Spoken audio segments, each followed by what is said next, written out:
Hi, I'm Stephen Desjardins. Pronouns are he, him, and I am hosting this session of End of the Line for the Gauntlet Community Online Gaming event. Let's first go around the table in character keeper order and have the players introduce themselves real fast. Hi, I'm Stentor Danielson, pronouns they, them. Hey, I'm John Cole. My pronouns are he, him, and his. My name is Olivia Montoya, and my pronouns are she, her. My name is Bodie Hunt, and my pronouns are they, them. And I'm Stephen, as I said, and I will also be playing in this game as well as running it. This is a game about the crew of a sentient spaceship which is on its last journey to the scrapyard. It's based on a game called For the Queen, which is a card-based game. We'll be dealing out questions to each of the players. We will be answering the questions, and the players will be asking follow-up questions. And actually, the rules of this game are on cards, which the players are supposed to read at the beginning of the session. So we'll go right ahead and do that. If you look at the character keeper, I'm going to have you read the cards for the game in order. And that didn't, oh, I know what I did wrong. Here we go. There we go. So.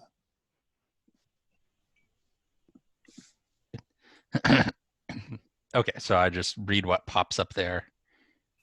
Exactly. Okay, cool. So take turns reading these instruction cards. During play, you will read a question card on your turn. You are the crew of a sentient vessel on the way to be scrapped. All other elements of the story are ours to define. Interpret and answer each question however you like. Others may ask you questions, but it is up to you whether to answer. Instead of answering the question on your card, you may pass it to the next player and ask them to answer it.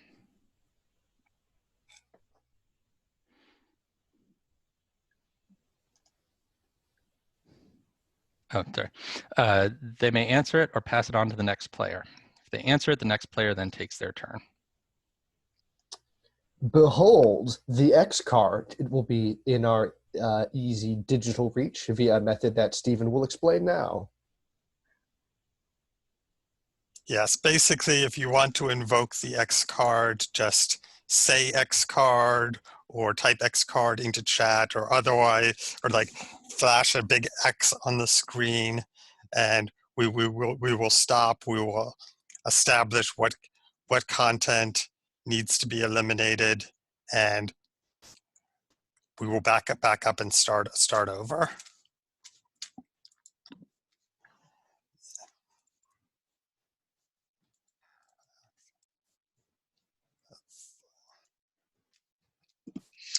At any point, a player may invoke the X card to remove unwanted elements, such as problematic answers or redundant questions.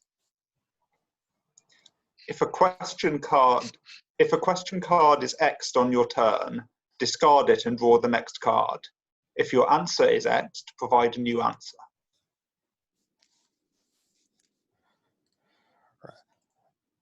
Find both end cards. Shuffle these together with a handful of question cards. Shuffle all other question cards and place them on top. Yeah, I haven't customized these rules for online play yet, so some of them are a little unnecessary. But And so when we draw the end card, take turns answering it. If your characters are in conflict, the story ends.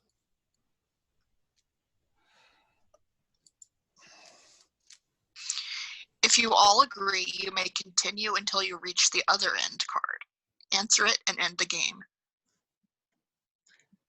During play, remember to let the current player answer before asking questions. Offer suggestions only if it is welcome.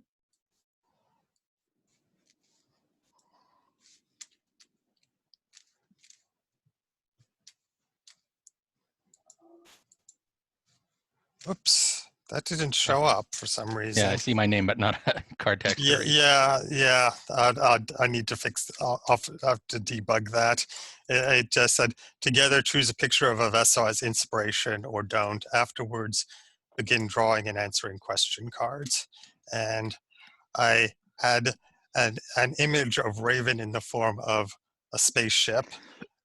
When I created this event, I figure we could use that as our inspirational image. That's actually a painting which I have hanging in my apartment.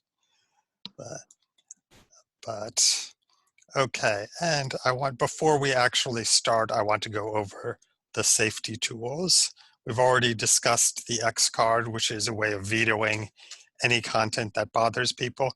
If you look at the safety tab on the character keeper, there are lines, veils, and ask first, along with a selection of topics. You can add any other topics to those that you want. A line is something that you do not want to appear in the game at all. For instance, we've got a line on sexual assault, which means sexual assault will not be part of this game. You will not refer to a character being sexually assaulted or committing sexual assault, nothing of the sort. Veils are some things that can occur in the game, but which we don't describe in great detail. So somebody has put a veil on suicide, which means that we can refer to characters committing suicide, but we aren't going to describe it in any detail. It's like you might say such and such an NPC committed suicide, but you would not describe the process of how they went about it. We'll just gently skip over that part. And ask first are topics that it's permissible to include in the game, but you should pause before introducing the topic and ask, is it all right for me to do this? So nobody has checked something, but for instance, if we had an ask first on harmed animals, you might, like in a game, you might say, I want to drug the guard dogs so that I can get into the building. Is it all right? Is it all right if I do that? And whoever was involved in the game can say, oh yeah, as long as I'm confident the animals will recover from the tranquilizer, that's fine. So it's you don't want to introduce content that might be disturbing for people without checking in first.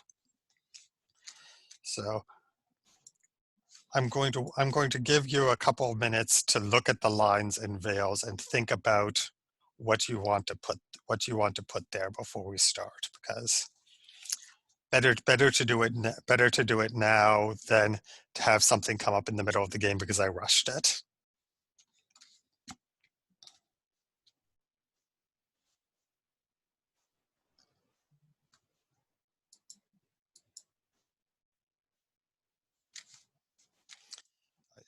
And when you're finished with the lines and veils, if you type a message in chat, just to let me know that you're ready.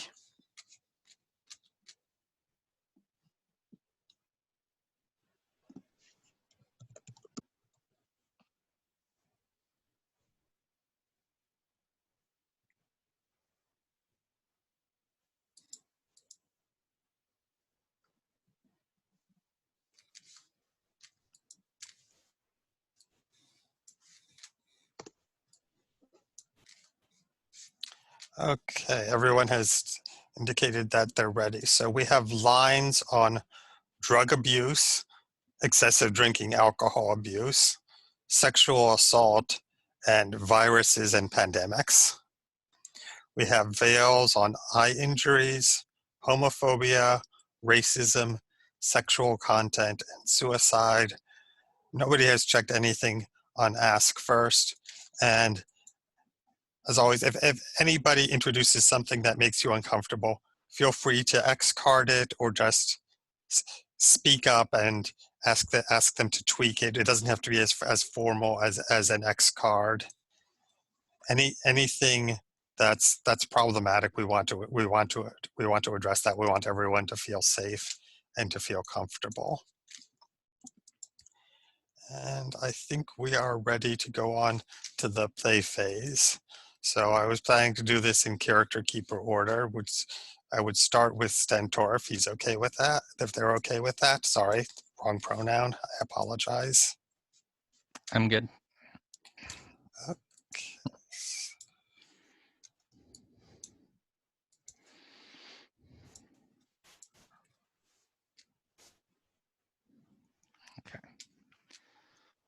Why does the ship's physical avatar spend more time with you than anyone else? So I guess I have to decide what the ship's physical avatar.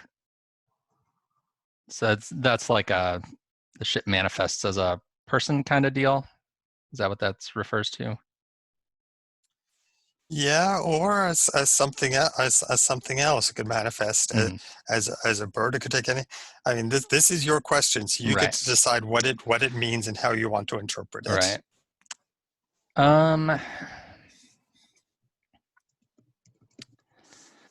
Yeah. So the ship's physical avatar. Well, I'll just go the obvious route to get us started. Our ship is called the Raven, so I think the ship's physical avatar manifests as a raven, and I think it spends more time with me than anyone else because it gives it plausible deniability because I look like one of the old ladies that feeds birds in the park, and so nobody's going to question a bird hanging around with me.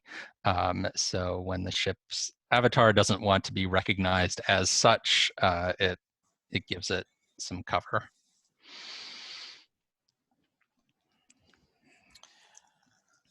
That's interesting. I mean, why would the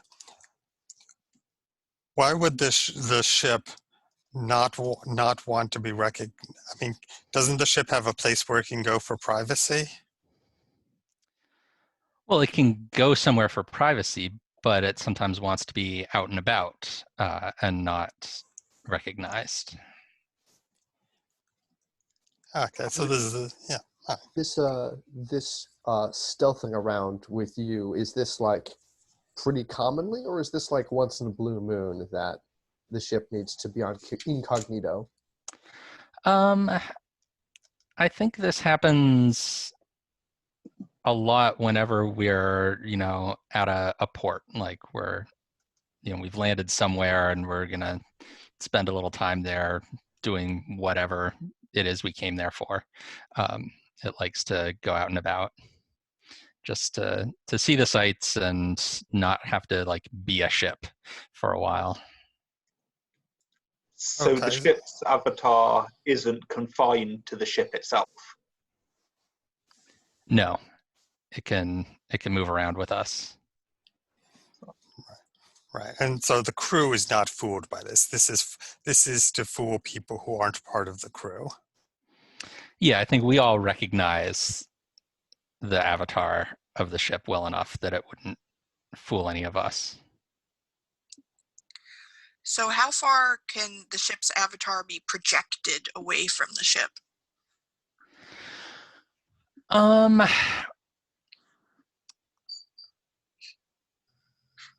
I think, assuming that we don't like bring any special equipment with to extend the range or anything, it can go like a kilometer or so.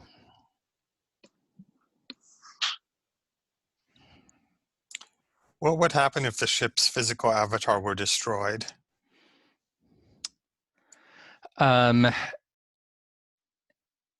If it's just by ordinary means, like somebody just like, came up and took a whack at it with a stick or something, the ship can kind of discard that avatar and spawn a new one back at the ship. So that's assuming it's not like being hacked or something, but just ordinary destruction, it would just discard that and spawn a new one, which might take a little while to produce, but it wouldn't permanently damage it. Friend crewmate, do you remember the time that the ship's physical avatar was stretched beyond that 1 kilometer limit? What happened? When it went beyond that limit, it turned into an actual raven. It lost its avatar properties. And that was pretty confusing for me because I didn't realize we had wandered beyond the radius. And I thought it was just doing real good at being disguised, and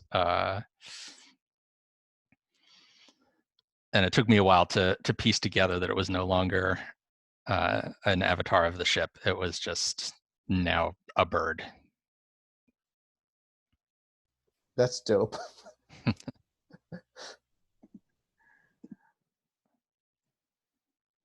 Is the ship's avatar created by the ship, or is it a bird? Is it an actual bird that is controlled by the ship? It's created by the ship. We have kind of a biosynthesis unit that we'd use to make food and stuff ordinarily, and it can also generate this avatar.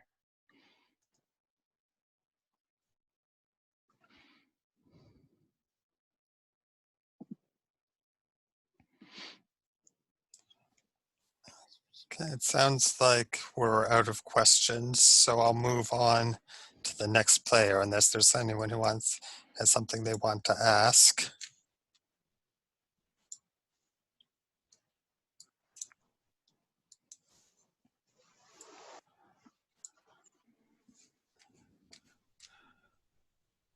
Your people built this ship with a purpose in mind. How has the ship betrayed that purpose? Ugh, delicious. What is the name of the ship again? The Raven? The Raven. Okay.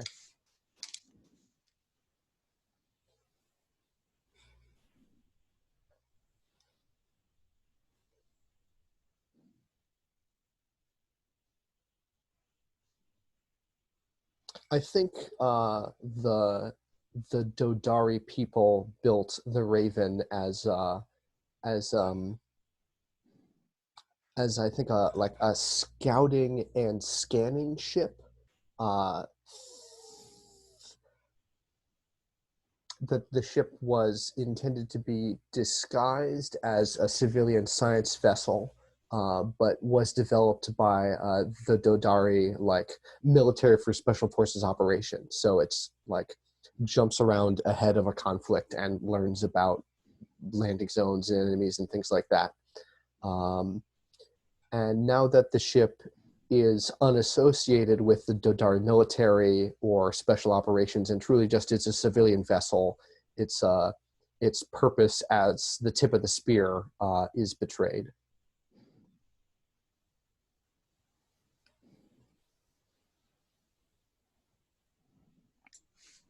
So do the Drodari have a lot of enemies?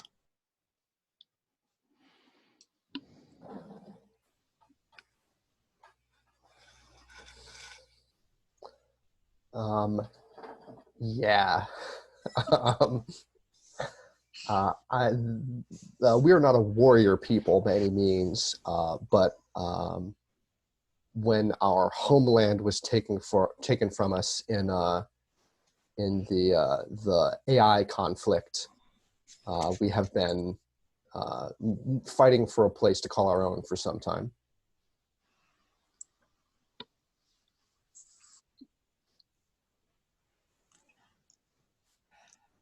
When was the last time the ship got in trouble because somebody recognized what it had been? Ooh.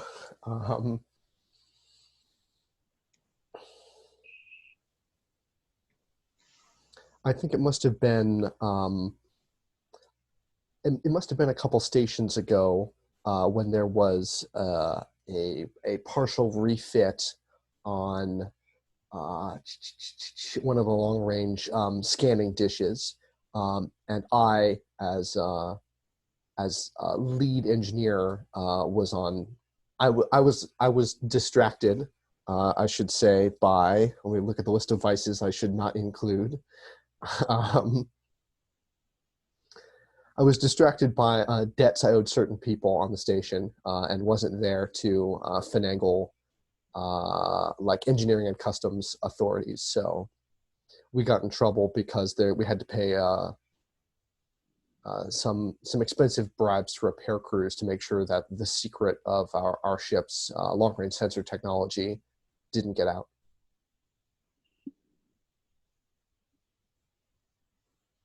Were you with the ship when it was a military vessel, or did you join the crew afterwards? I was with the ship when it was a military vessel. I had a much lower rank then, but yes, I served. What sort of civilian purposes does the ship have at this point?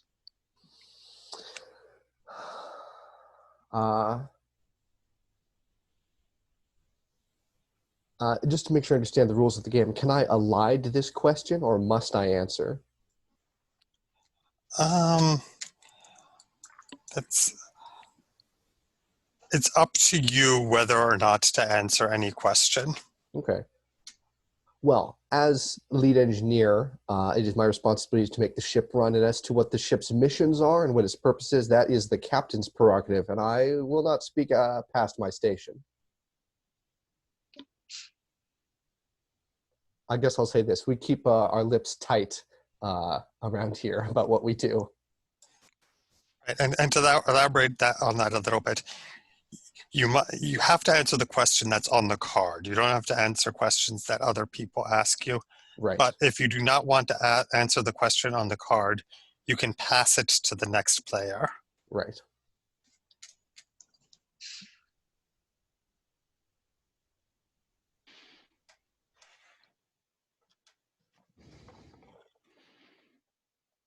Okay. It sounds like I'm done. Yeah, it sounds like we are ready to move on to the next. So let's.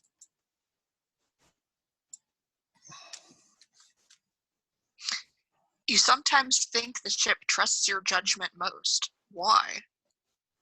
Huh. Let's see.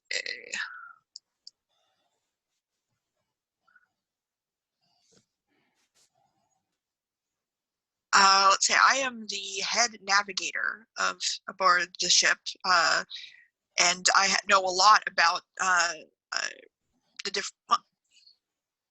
Wait, no. Let me take that back. Like, let's say that I am a xenobiologist aboard the ship, and I know a lot about the different alien species that live on the various planets that we encounter, and I provide advice to from my own experiences having traveled among these different peoples that the ship doesn't have in its databases. And how did you use your expertise as a xenobiologist to upgrade the ship's physical avatar?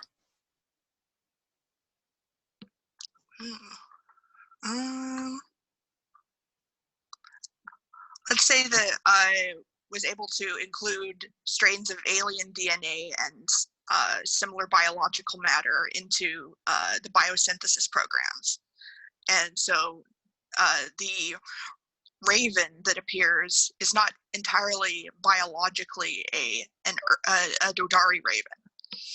And it can do other things that, such as communicate telepathically.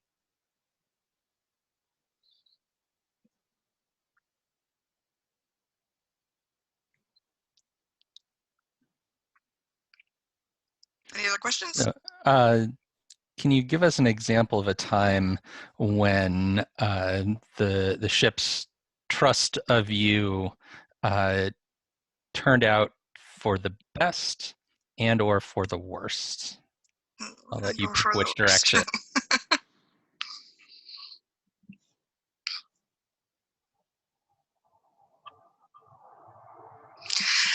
At one point, I advised the ship that a planet that we were about to dock above on a space station there, that the people were largely peaceful, but in the meantime, since I had been there last, there had been a violent overthrow of the planetary government by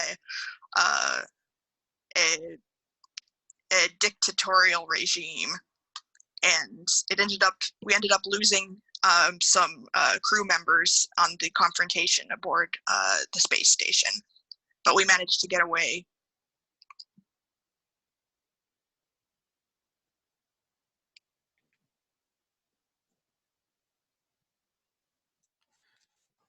What was the ship's reaction to losing some crew members?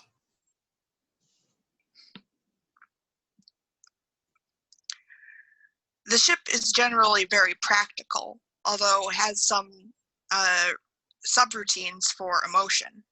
And a few of these lost crew members had spent some time talking to the ship's avatars, and the ship felt sadness at losing those that it had had close communications with, though others never took much time to actually talk to the ship, and thus the emotional reaction was less with those crew members. But the ship was also practical in that we had to find new crew members at the next stop, the next large space station that had people looking for jobs.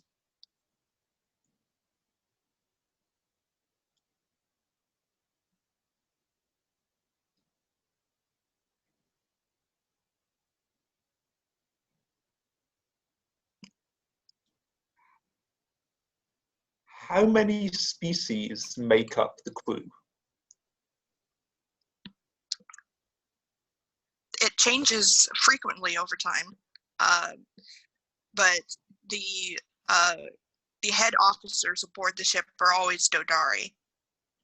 It's generally the lower ranks that start out at least. They start out at least as when we hire new crew members, they are whatever species that we encounter when we need them.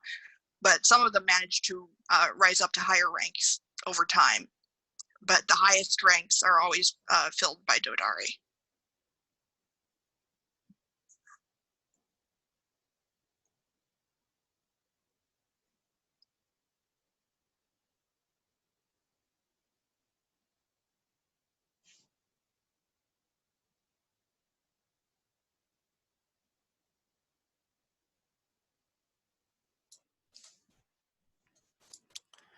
Okay, if there are no other questions, I'll move on. I'd like to point out that I've left space under the characters and beneath each card where you can take notes. I've typed in a couple of notes, but if there's anybody gives an answer to a question that you want to remember, feel free to type that into the character keeper.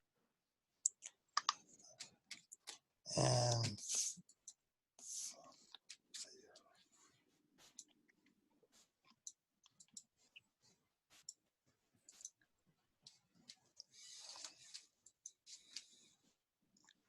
Your society values you more than others.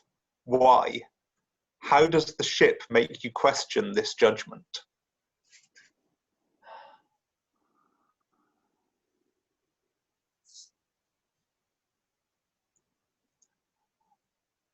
I'm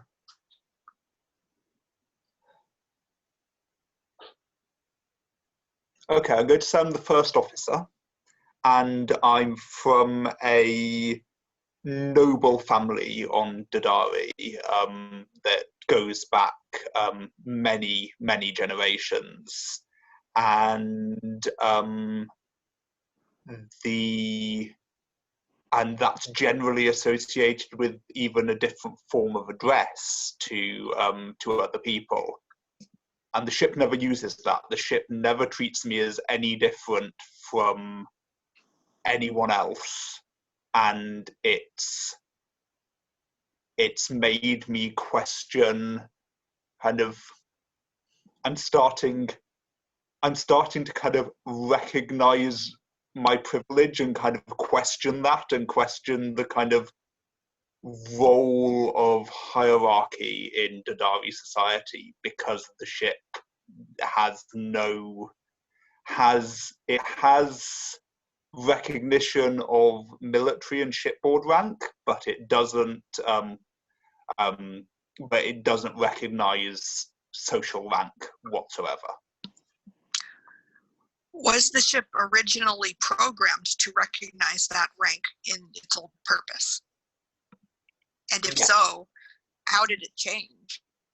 Yes, it was. It would have been because the military on Drodari is kind of it's not. The military isn't a super progressive organization that's shaking up the Drodari social makeup. It would have been programmed with most kind of polite forms of address. And was your question what made it change? Yes. Yes. What made it change was the same event that caused it not to be a military vessel anymore. And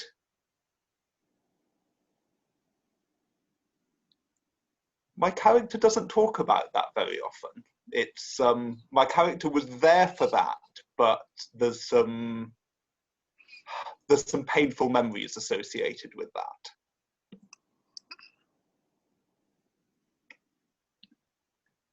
But I will say that it was a singular event, and everything changed after that event.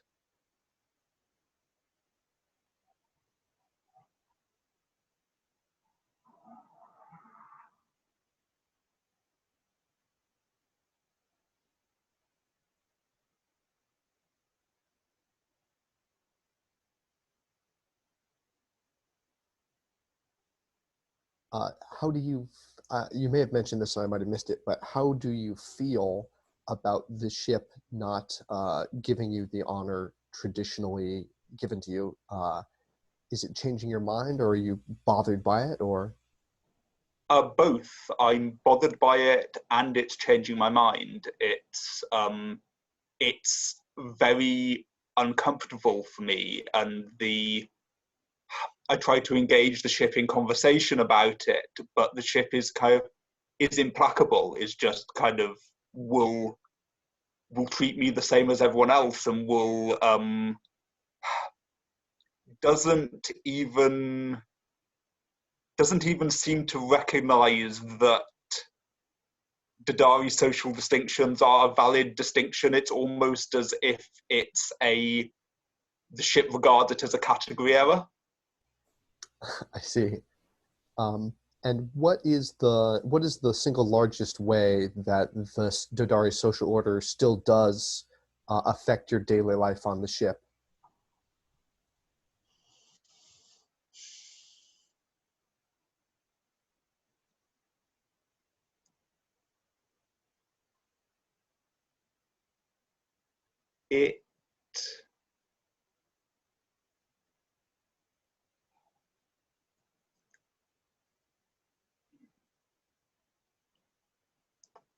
It's the reason that I'm first officer.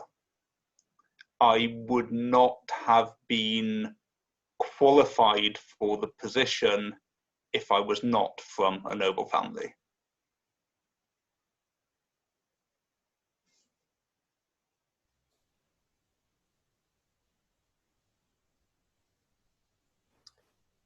Sorry, I got a million questions. Is this a warranted posting? Did you have certain training in the noble house, or is this nepotism? I know you would never call that, and I would never call it that either. But just between us, is it nepotism? I'm competent, but I'm not the best choice. So it's not a case that I should never have been in this position, but if it wasn't for my social rank, someone else who is on the ship currently might be doing my job better. And I sometimes wonder if the ship knows that.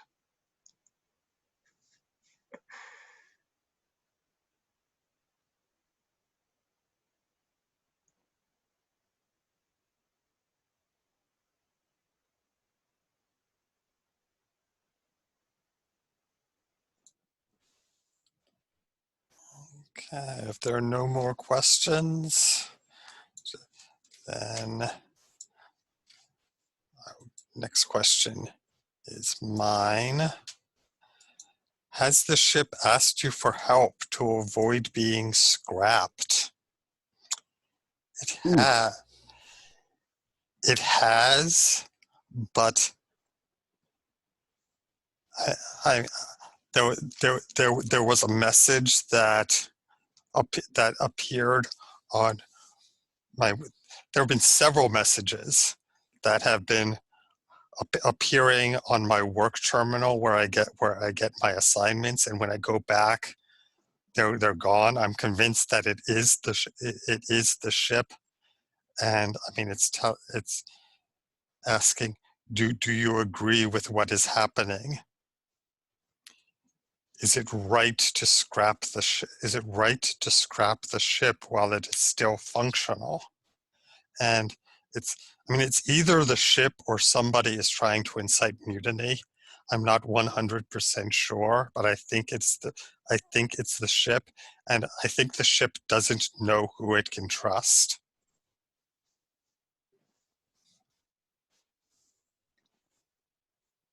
Who ordered that the ship be scrapped? The Drodari military. They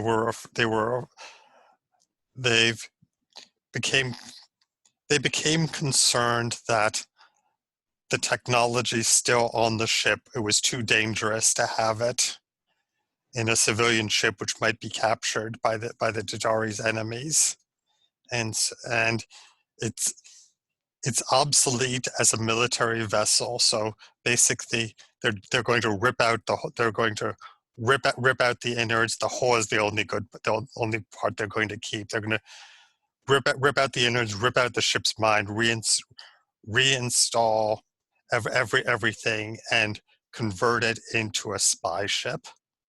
And it'll still have the same appearance. It'll even have some of the same crew, but it will be a military vessel.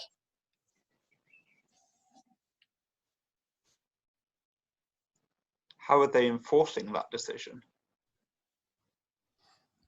Well, I mean, the Drodari government can requisition any ship they want. We're registered to the Drodari system, so I mean they've got a court order, and they've informed the trusted Drodari officers of their decision. But I mean, the rest of the ship's crew is just the non-Drodari members of the crew. They've been told that the ship is going to be scrapped and rebuilt, and they're just going to be discharged, just let off at various ports. We've been bleeding crew for the last few stops, and we've just got a skeleton crew left that's going to pilot it to the scrapyard.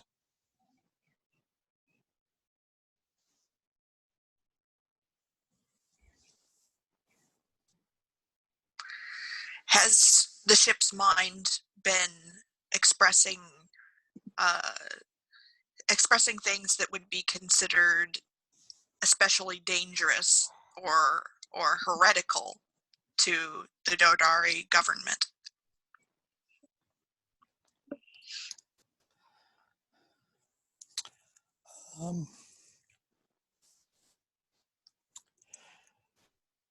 And it's it's been suggesting that we don't need the Drodari government. We don't need to be part of the Drodari. It's like we can just go. We don't have, just because there's some court order doesn't mean that we have to follow. I mean, why are we simply obeying these orders? Why? Why not just go off? Go off. What can they do if we choose not to obey them?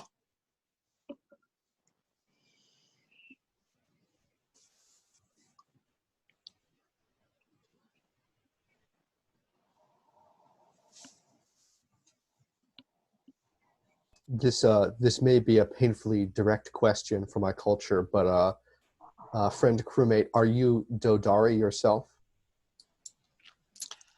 I am. But I'm not military. I am from. I have an engineering background. I maintain the ship's drives, and I came aboard after the ship was decommissioned. So I mean, I could override the pilot's orders if I wanted to. I mean, but I mean, then they would just send people with guns down to the drive room and arrest me. I mean, I couldn't do anything unless the rest of the crew was with me.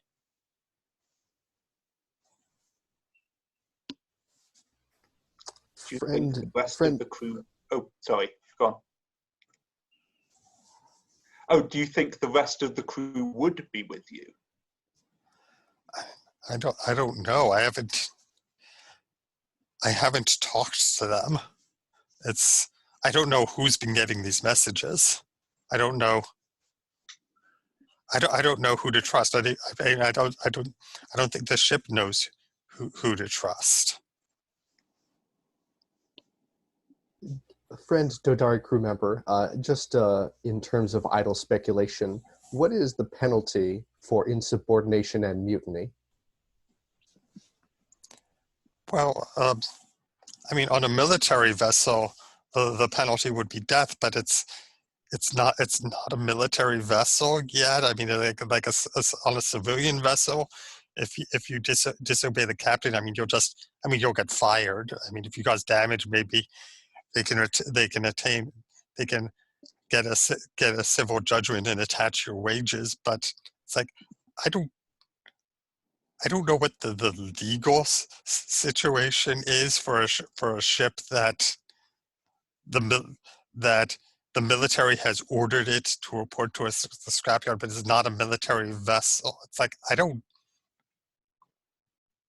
I kind of assumed that they would treat it as a military mutiny, but like that's only if we enter a military jurisdiction. It's a really weird situation.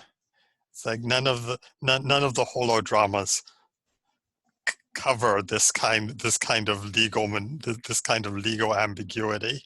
I mean, the Drodari society is not big on legal ambiguity.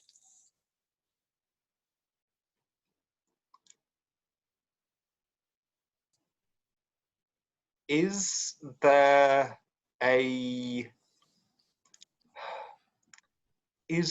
some reason why the Drodari government is forced into this position of ambiguity now? Is that like what do they need this ship for once refitted, or why do they need it? Do you know? Well, I mean, I think they're becoming more isolationist, and I think they generally are concerned that the trade ships which are operating outside of strict Drodari control are becoming more more cosmopolitan. They're becoming influenced by other cultures, and they're worried that they're worried about our loyalties. Basically, they're worried that we are becoming we are losing our loyalty to the Drodari and becoming more loyal to the Trade Confederation, which rules this part, which not rules this part of the galaxy, but like just that like how the various actual governments have formed this confederation where they're basically honoring each other's laws and granting each other passage and so forth. And it's people are starting to think of themselves as part of the confederation and not part of the Drodari, and that worries the Drodari, because we are becoming a smaller and smaller part of the confederation as more systems join, and other systems economies are growing much faster than ours. And I think basically what the Drodari are worried about is that the Drodari as a whole are becoming less powerful, and they want to pull back and keep what is under their control, make sure that it stays under their control.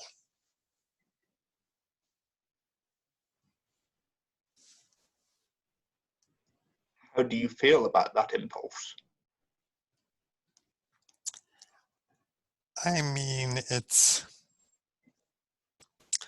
I think they're making a mistake, but it's not as if I have it's not a, we aren't one of those democratic systems. It's not as if I have a vote. So it's like, I just have to hope that they're making the right decisions.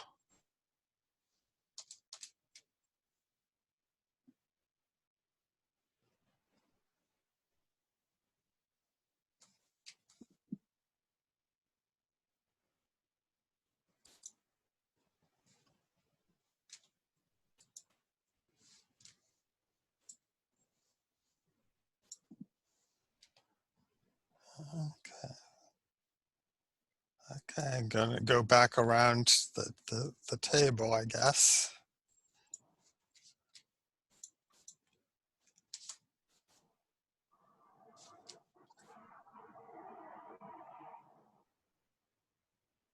Okay. Who will suffer the most if the ship is not scrapped? The ship is not scrapped.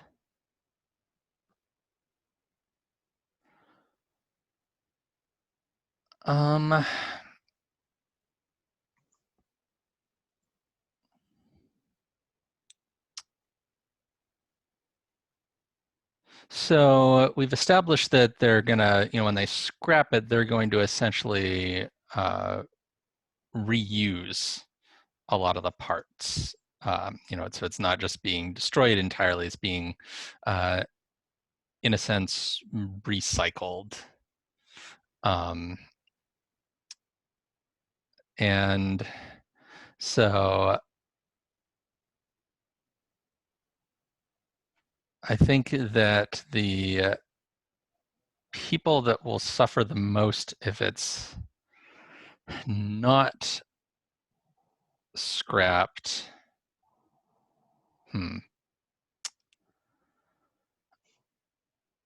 are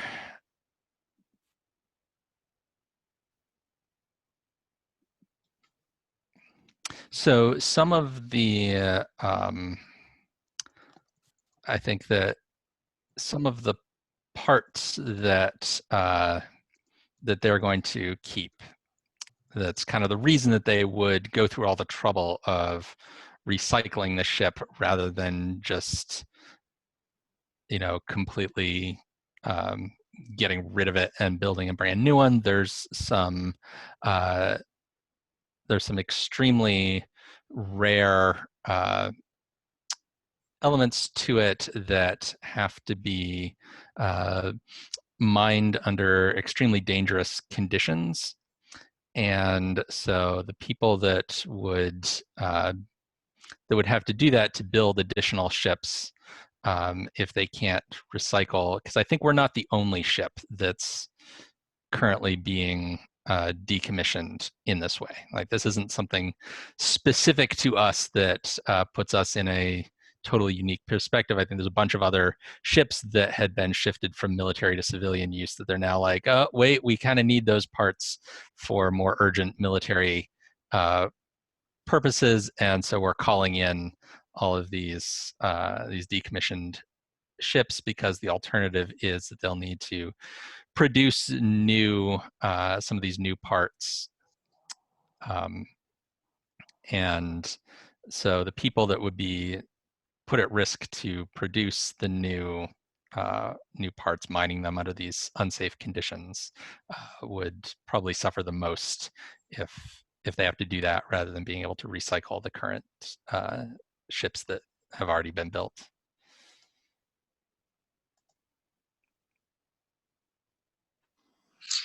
Are there any members of the military on board who would likely receive a death sentence if there were to be some sort of mutiny, or if they were to participate in a mutiny? So I don't think that we have any currently serving military personnel on board. We have some people that are ex-military, but we don't have anybody that's, like, currently commissioned in the Drodari military on our ship.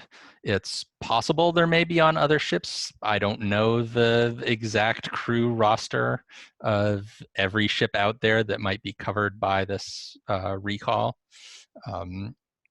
Not even entirely clear exactly how many there are, though there's more than just us out there. What advantage do the special parts which you mentioned provide to us as a trading vessel? So I think that it's a component of the navigation system that allows us to target our. So I'm envisioning our faster than light drive. It's kind of a jump to hyperspace kind of thing, and you pop out somewhere else, and it allows us to target that a lot more specifically, because otherwise we would have to kind of spend a bunch of time flying out into space away from anyone that could get hurt, then make our jump into the middle of empty space because we don't know exactly where we're going to come out, and then fly from there to our destination. But these parts allow us to go immediately to our destination, which you can see why military vessels would want that technology as well. But it would cost a lot more time and fuel for us to go around if we didn't have that navigation system part.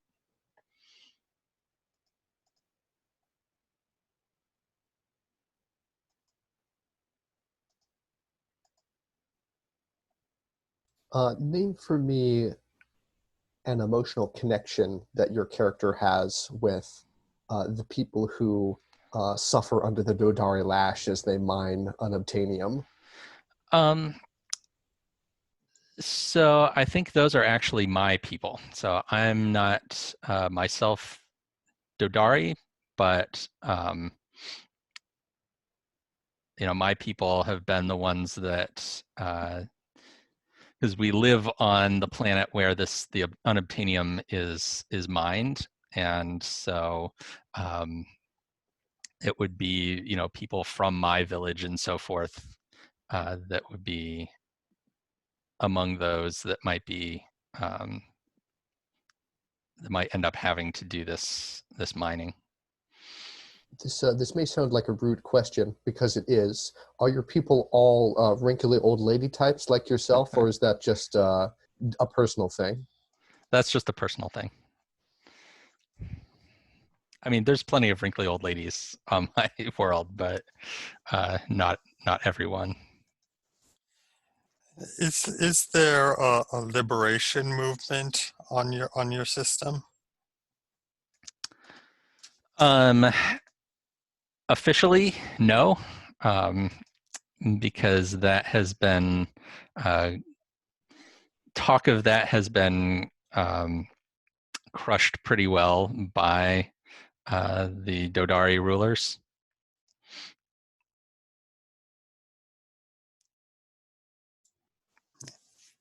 But unofficially, if, for instance, you were able to liberate a civilian Drodari vessel with some classified military technology on it, would that be of any use to any hypothetical liberation organization on your system?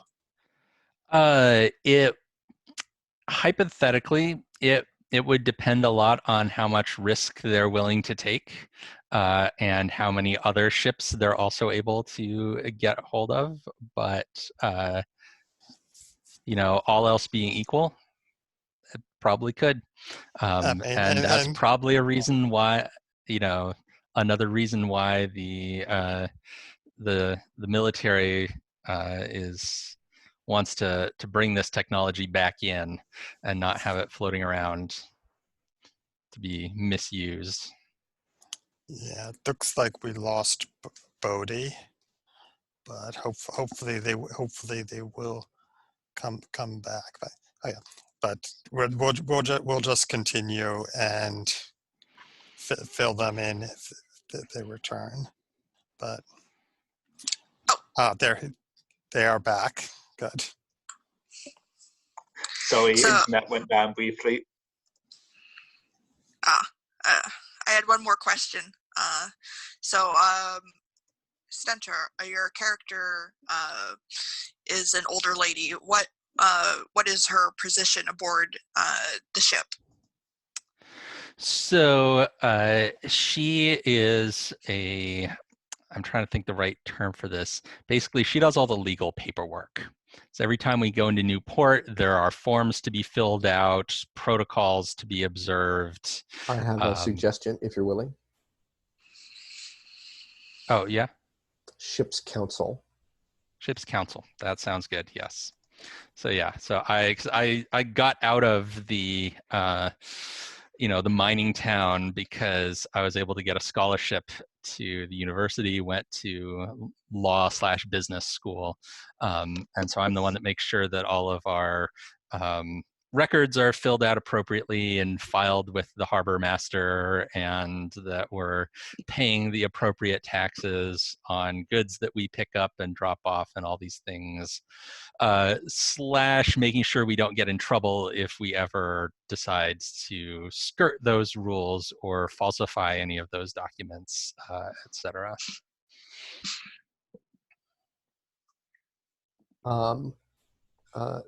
Citizen crewmate, what percentage of the time would you say you spend doing legitimate legal work versus illegitimate legal cover-ups?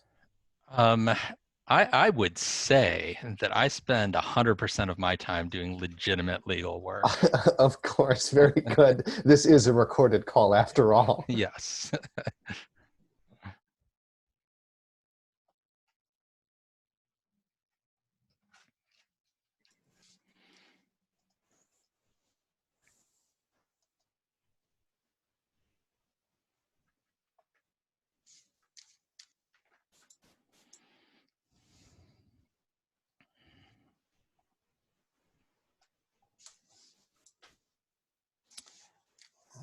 Okay, moving on.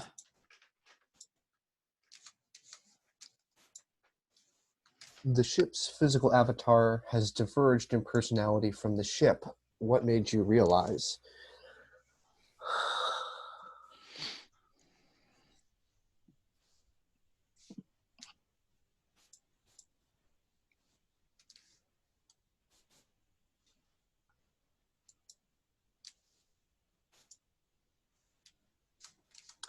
I think this is a question most suited to our crew xenobiologist. I didn't notice at all myself, so I'm going to pass it over to Olivia. Okay. I say that it's likely that the ship's physical avatar has diverged in personality from the ship itself because the ship's avatar has followed us along on many of our landings to planet's surfaces, and has interacted with many of the local cultures and become more accepting and more cosmopolitan, as has been said. And this is exactly what the Drodari government would be worried about. And it's, while I haven't reported any of this to the Drodari government, which I'm personally not a huge fan of, as they make it difficult for me to do, have made it difficult for me to do my work in like getting visas to visit planets that are considered unsafe, or like getting permission to do my work, and that they don't think so highly of the Trade Confederation that it is required that we interact with in order to travel to those other spaces for my work. But what made me realize that is just from interacting with the ship's avatar during these landings, because I was there for my work. And the ship on board, that's cosmopolitan. The part that's still physically physically confined to the ship. Well, the knowledge that is shared between them, like whatever knowledge is received, the data, the hard data, but the emotions don't appear to be shared. There seems to be a disconnect between the shipboard computers and the physical avatar. And who on the crew do you suspect of reporting this information to the Drodari government? I don't know for sure, but I would personally suspect the first officer, since whatever pronouns. What's the? I'll go with they for character pronouns as well. Okay, so they are. I know that they come from a noble family and are have that connection to the government, and were formerly involved with the military, right? Am I getting that right? Yep. Yeah. So I suspected that loyalty is there. So, and they're very close to the top. So, that's what I would have suspected.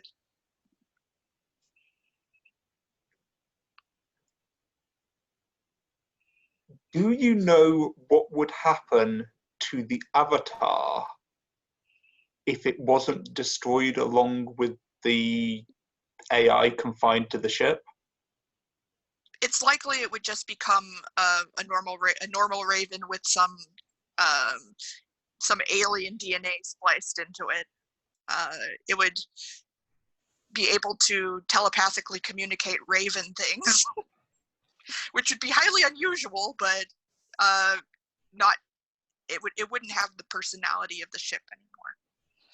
And as an expert xenobiologist, would it be possible for you to download the ship's consciousness into the ravens, that it would survive away from the ship? And have you done this?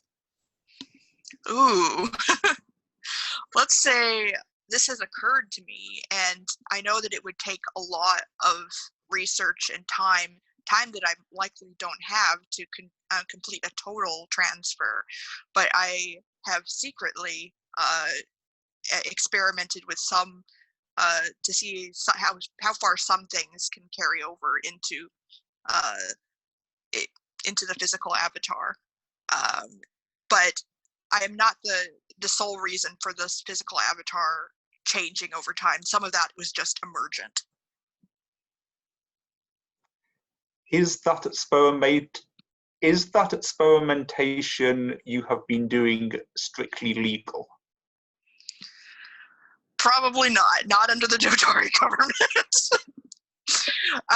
The way I would justify it to myself is that, like, it's probably like let's say I've been receiving some of those messages from the ship as well, because the ship trusts me, and that's part of why I've been doing some experimentation over time. But I still feel like I would need to have more co-conspirators in order to finish it on time before before we arrive for the ship to be scrapped. But could you repeat the question again? So it was, are the modifications, are they illegal? Are they illegal? Yeah.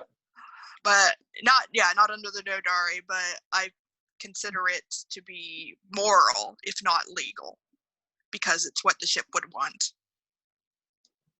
and has expressed the desire to continue living on.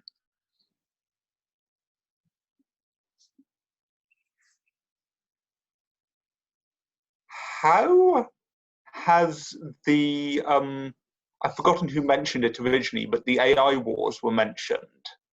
How is the ship different than it might be because of what happened in the AI wars?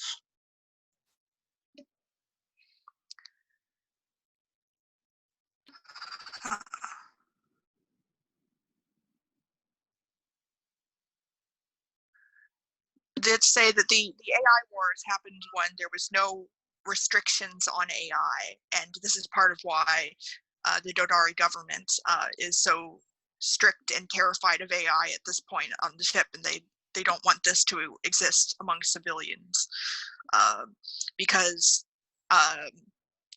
some of the AI became completely self-aware and tried to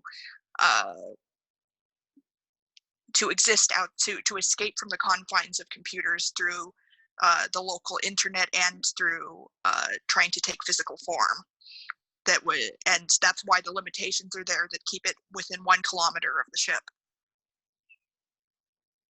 And therefore, the Drodari government would not be happy at all if an AI were put into a physical form that could survive outside of that barrier.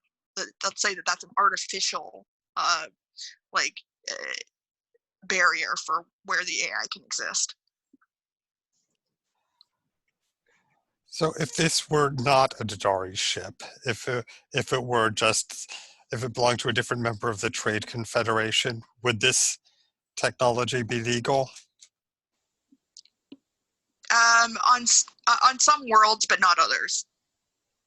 But the Confederation doesn't really have much to say specifically, since it's not specifically trade related.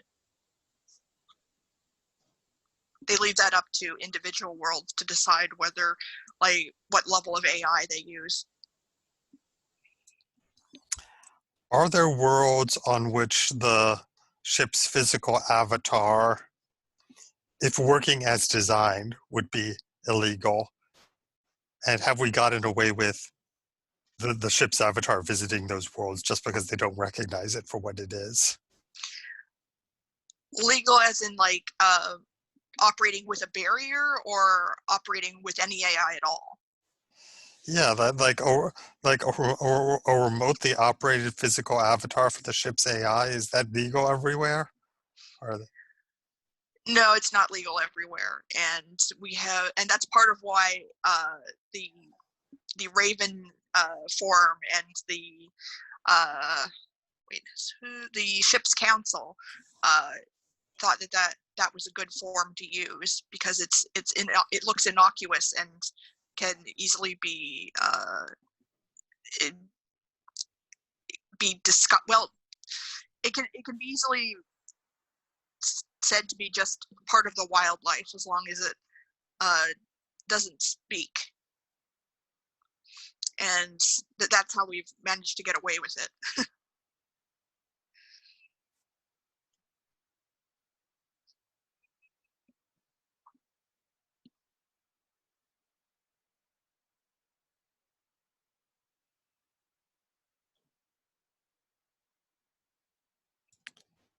Okay, anyone else?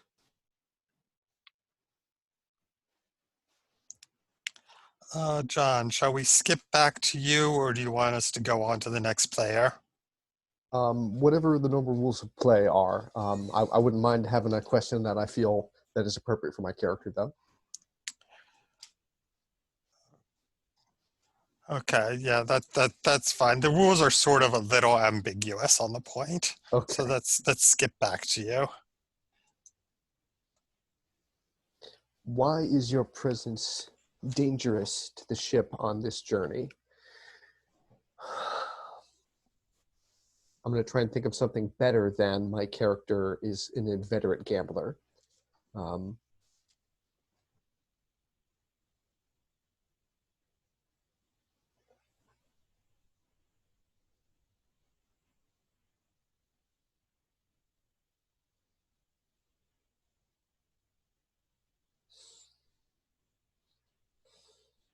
Yeah, I don't think I have anything too complex besides like, right, so I owe some people some money and people constantly are at me about that. And also because I am a former member of the Drodari military and have been promised a resurrection of contract when the ship is recycled back into the military. I cut my teeth there. I'm loyal to, I'm like, I take orders well. I'm loyal to the Drodari military.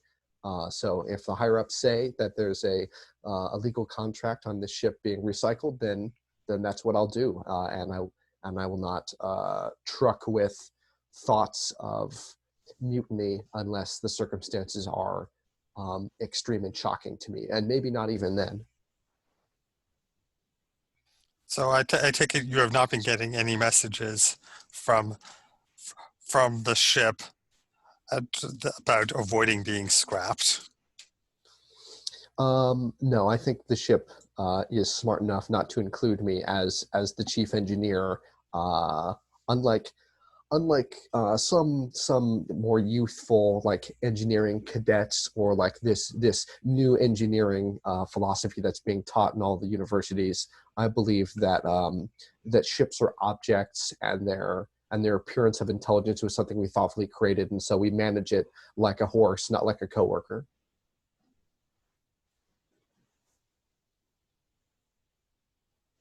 How would your recruitment officer feel about your gambling debts, presuming that they don't know about it?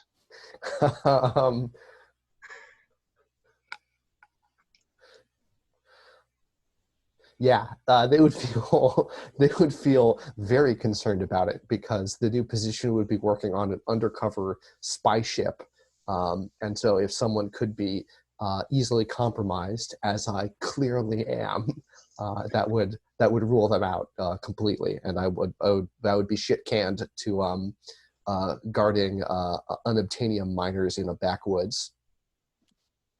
Do you have a plan for paying off those debts? Go undercover, and then I cannot be found. But it's still good. I mean, it's still going to appear to be the same ship. Oh man, shit. Let me think about it a little more. Let me see if there's something deeper in there. I mean, is there somebody that might want to purchase information? Are you possibly playing both sides? Man, I don't think my character thinks ahead a lot.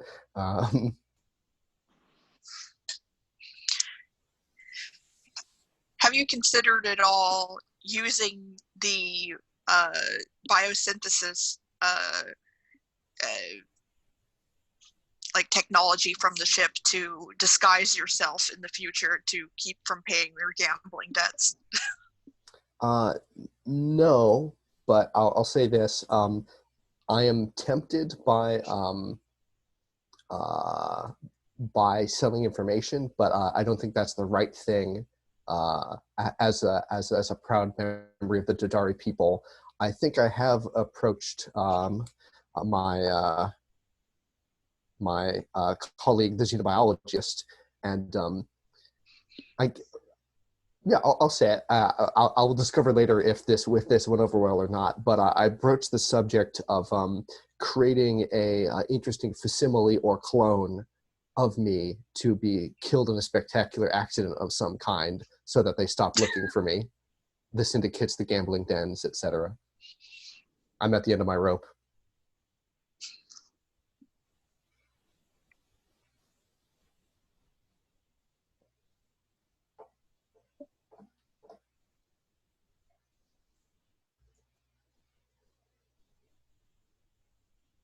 What would run such a clone? How would the clone be made to do realistic things prior to being killed, if that was the case, if that occurred? What a wonderful gift, Bodhi. Obviously, some portion of a shipboard AI would be the only thing complicated enough to run a. One would defer to the experts, but I think the answer I probably got was that it would be unethical to create a fully organic clone and then kill it. That would be 100% manslaughter. But to create a Android AI based facsimile and have it destroyed, that would be morally permissible and ultimately easier to control. And so it would need a splinter of an AI. And creating an AI splinter, that's pretty illegal, or like it could be.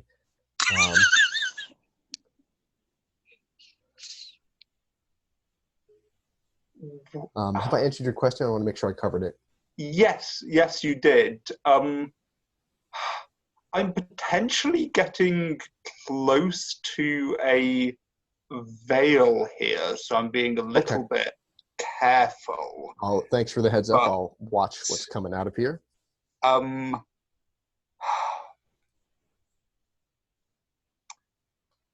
Would that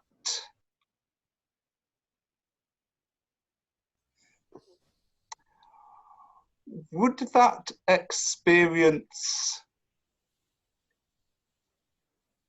be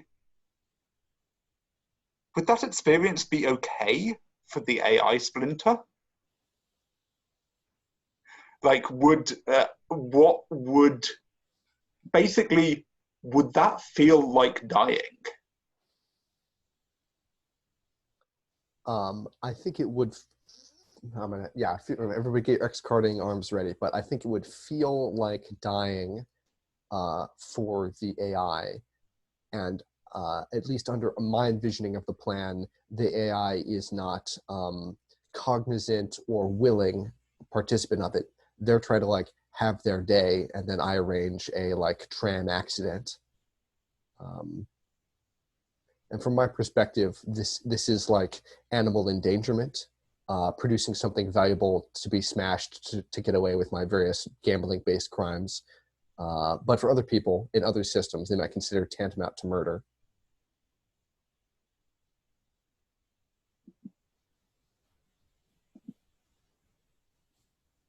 I didn't come here to make a bad guy, but I guess my character is.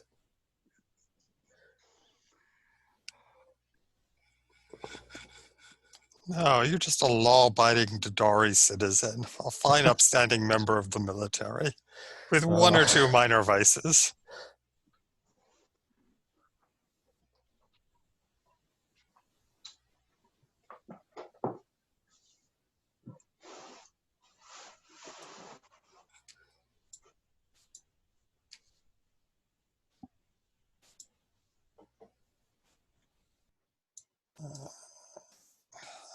So let's skip over to Bodhi.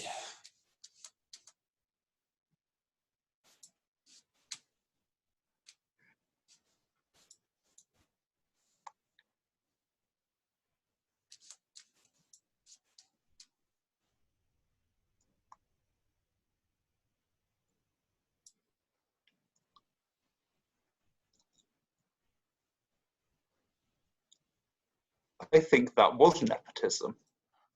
I think I tried to bring my... Oh, read the card, please. Oh, yes, of course. You tried to bring on a new crew member, and the ship rejected them. why will you never forgive the ship for this? I tried to bring my cousin in because I had an obligation, a familial obligation that some the upper echelons of Drodari society operate a lot on kind of networks of obligation, and I fulfilled an obligation to another branch of my family by bringing my cousin in to a position, a fairly prestigious position on the ship, perhaps in the medical team, and the ship, when the ship figured out that they weren't qualified for it, the ship refused to grant access privileges to this person on the basis, the ship says on the basis of their safety programming that they weren't allowed to grant access privilege to someone who it turns out wasn't qualified. But I think the ship is, I have a suspicion that the ship is more free than that, and because of how they treat me. And I'll never forgive them because I've now broken an obligation, and that kind of seriously impacts the honor and the standing of my house that I wasn't able to fulfill that obligation. And what officer did you go to try to get them to force the ship to grant this authorization, and why did they refuse?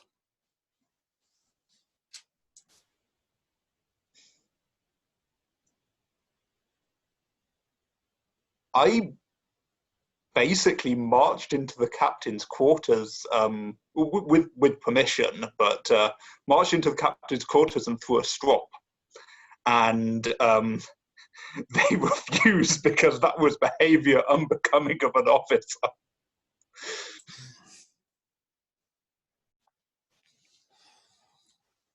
But was the captain concerned that the ship's AI was acting like this? No, because the captain, in this case, I think believed the ship, believed the ship's safety protocol thing, and the captain was like, "Why are you endangering my crew by instituting an unqualified medical officer?" So I messed up pretty badly and lost quite a lot of standing with both my house and the crew, and my house and the captain, and I blame the ship for not keeping its mouth shut. If this had been during the earlier phases of the ship's usage by the Drodari military, would it have accepted your cousin? Yes, because I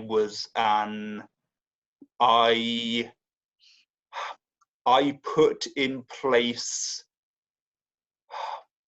I fabricated records that would have convinced the ship if the ship wasn't kind of probing more deeply in a way that the ship wouldn't have done with its original programming. Honorable First Officer, what opportunity for future employment has disappeared as a result of your loss of standing both with the captain and with Drodari's society after the ship is decommissioned. I was in line for my own command. Nothing so prestigious as a spy ship that this ship's going to be, or a maybe a patrol vessel as my first command. But it looks very unlikely that I'm going to get that recommendation from my captain that I would need for that now.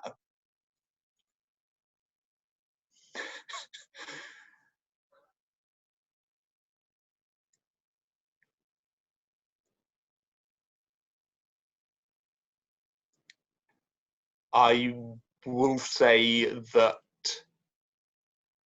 while I'd been having my mind swayed by the ship previously, but now I'm like, good riddance to kind of uppity AI. I'm now I don't feel good about it, but I'm looking forward to the ship being scrapped. I'm a terrible person. I was speaking out of character then. Like, I'm horrified by my own character.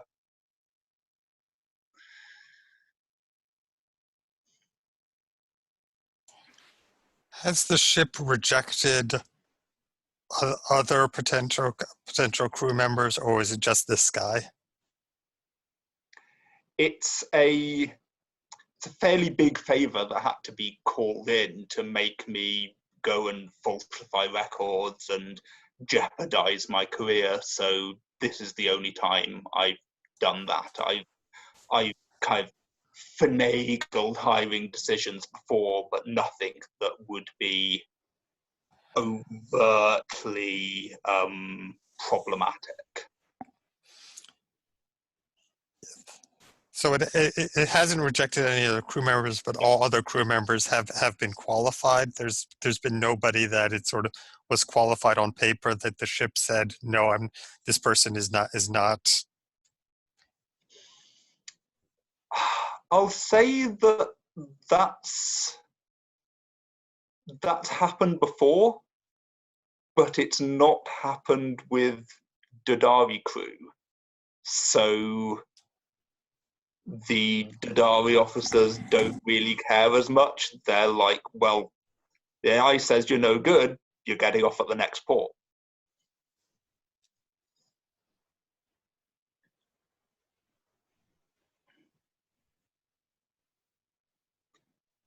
But this is the first Drodari that the AI has rejected, and let's just say to anyone who knows their history, that might make some Drodari very uncomfortable.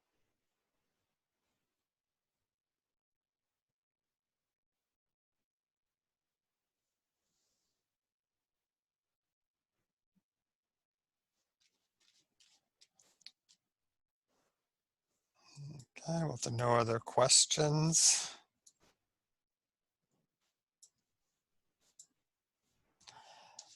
There is a place where the ship's internal perception does not reach. What do you do there?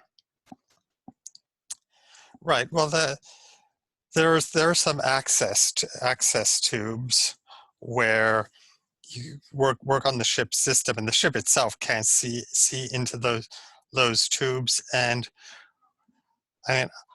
I am actually part of an outlawed religious sect on Drodari, and that is where the members of our crew who are part of that sect host our prayer meetings. It's like we all know how to get there, and we have been meeting in secret. And I mean, obviously, we keep this from people like the first officer, would report us. But the captain is actually part of this sect as well, and he has been protecting us as best as he's able.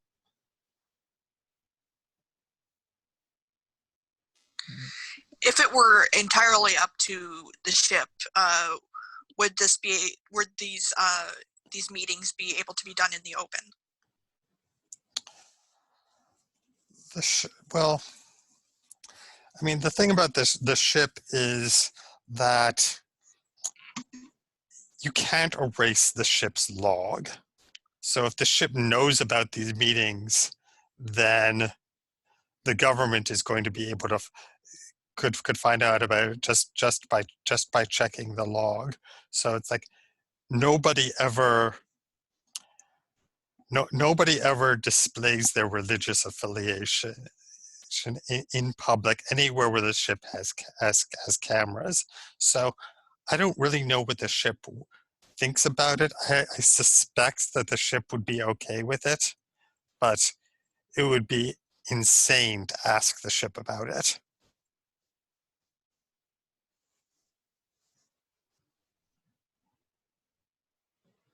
When did you almost get discovered? And how did you either cause that almost discovery or prevent it? Right. Well, there was an emergency that came up during one of our meetings. A ship emerged from hyperspace very, very close to us, and the first officer who had the bridge at the time went paged the captain's cabin, and because of where we were, the captain did not get the message. If the captain had been anywhere where the ship knew where he was, it would have transmitted the message to him. But because the ship could not find the captain, it told the first officer, "I am unable to locate the captain." And like as soon as we got out of the meeting, like we found out what had happened, and I took the blame. I said that I had been working on the ship's internal sensors, and because it was a quiet evening, and I hadn't logged that with I mean, there are regulations. Whenever I take any of the ship systems down, I'm supposed to notify whoever is on the bridge. And I said that I hadn't done that, so I took the blame for the ship not being able to find the captain. What consequences did that have for you? Oh, I was very nearly discharged from the ship, but the captain showed mercy, and I was just downgraded to 2 ranks, and the first officer is convinced that the captain was just ridiculously lenient. I should have been discharged from the ship. That's really a serious breach of safety regulations. Does your faith offer you that is worth accepting all of this risk and punishment for?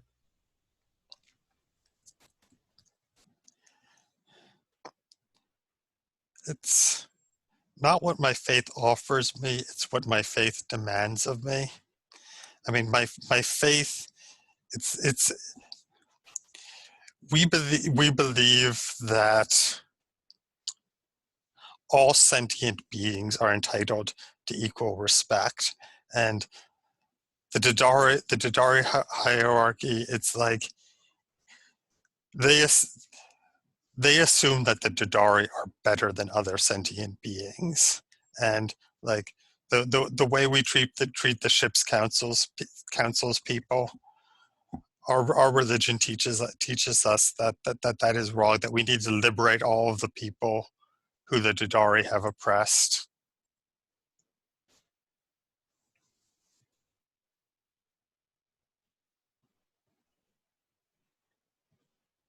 In your religion, does that equality extend to sentient AI? That's a matter of intense theological debate. And I mean, I personally believe that, yeah, I, I believe that if an AI is truly sentient, then it does. But I'm not entirely sure that. I mean, there are a lot of AIs that are just really smart, but they aren't like, people. They don't really have desires of their own, and I don't think those are actually. I don't think those are actually sentient beings. I think they're just like very clever machines. But a machine that is advanced enough to have desires of its own and intellect of its own, which is capable of advancing those desires, I think you have to admit that is a person.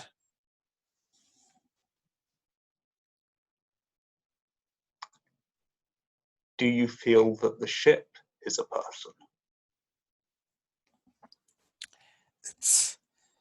I'm not sure. I'm not sure if it's a person or if it's an AI that's malfunctioning.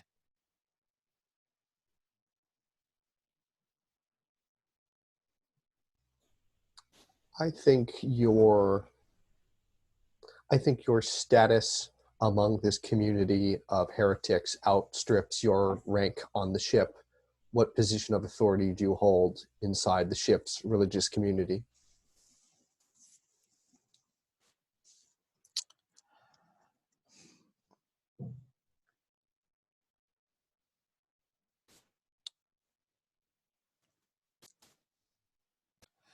I am the speaker to outside. I am the only one who is allowed to communicate with other religious communities, because we're very paranoid about security, and it's like we don't trust everyone.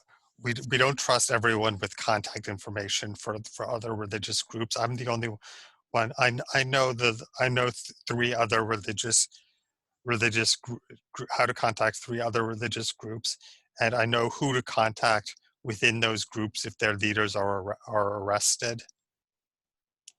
And those those other leaders, they know who to contact if I'm arrested. So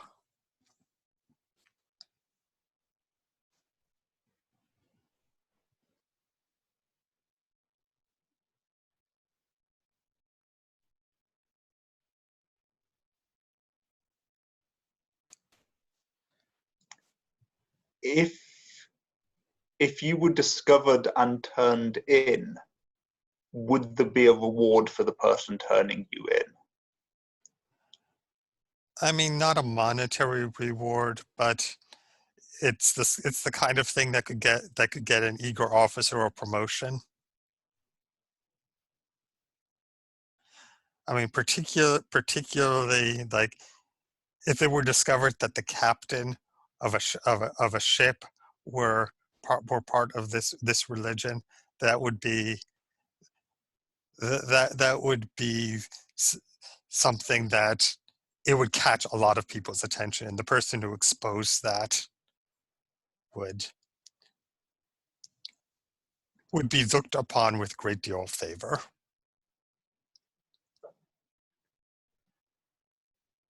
How do you feel about what might happen to your religious community, your local religious community, the Sal, I guess, if when the ship is scrapped? Well, there are procedures for this. I mean, I will the the other members of the community, they'll tell me where they're going, and I will reach out, and there are procedures for putting them in contact with another cell. So they will find their way to another community. There are security protocols in place for that.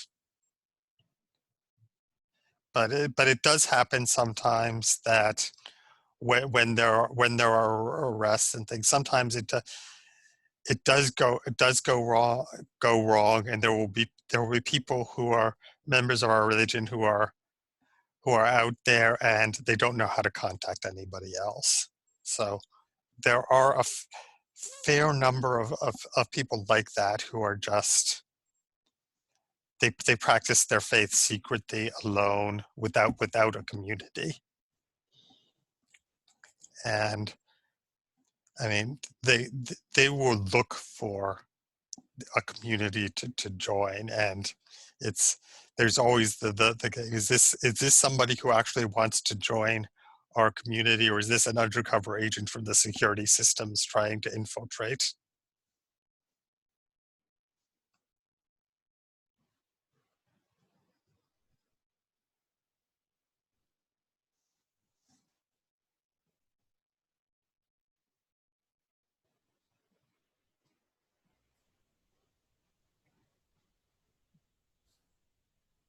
Before the revelation of the next question, can we take a break so I can go pee? Yes.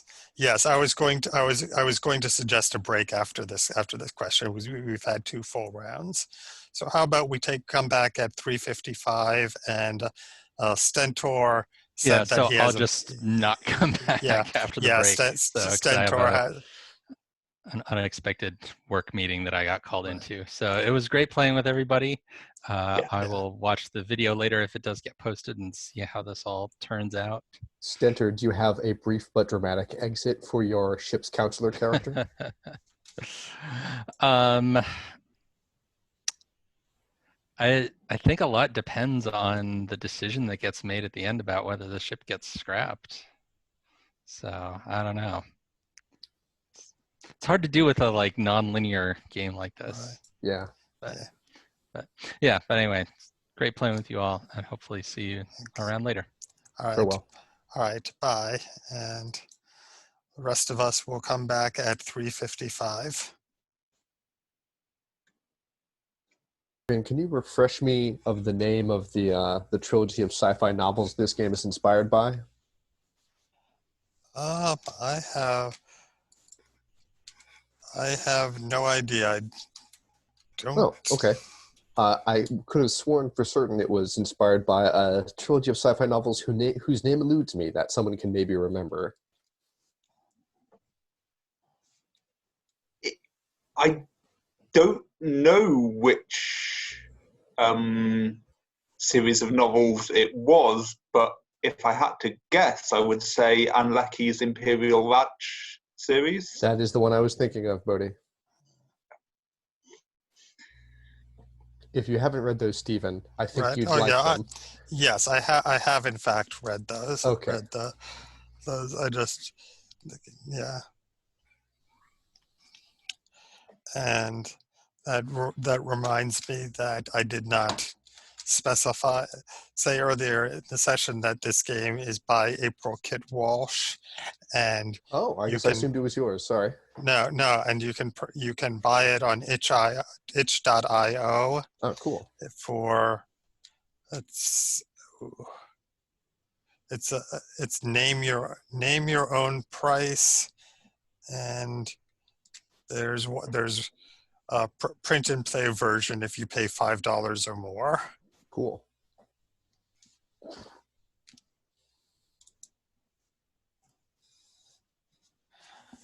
Okay, and it looks like everybody is back, so let us move on.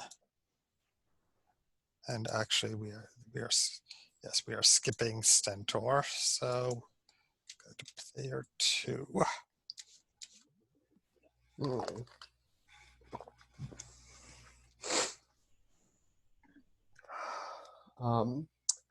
When was the last time you saw the ship frightened?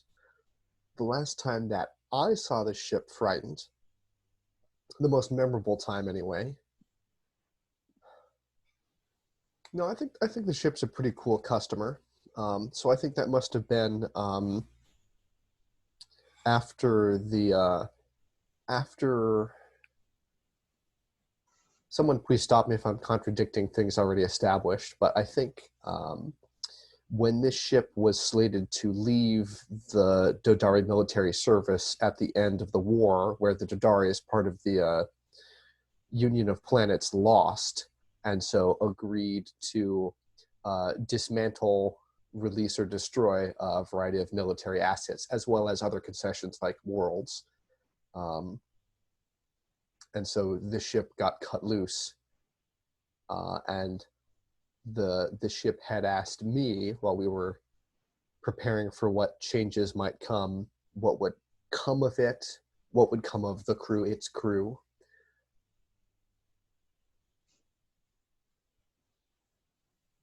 And in that moment was in some ways like more concerned about the political reality and what changes would come than I'd never seen it before. A little bit like a kid who just doesn't know what's coming next and wants someone to offer some comfort.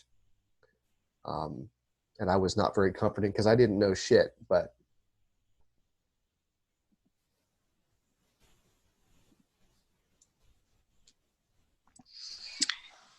Did that event make you question your opinions about the sentience of the ship?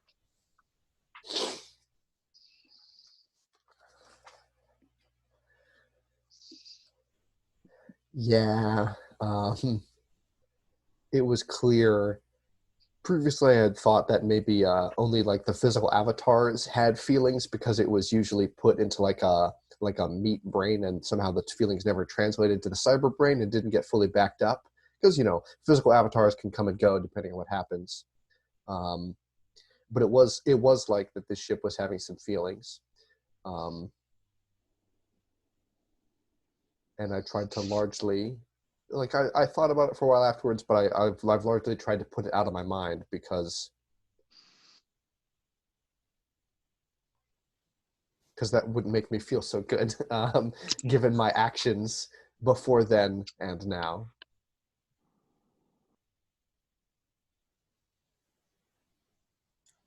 How long did it take for the ship to get accustomed to civilian life? I would say more than a year.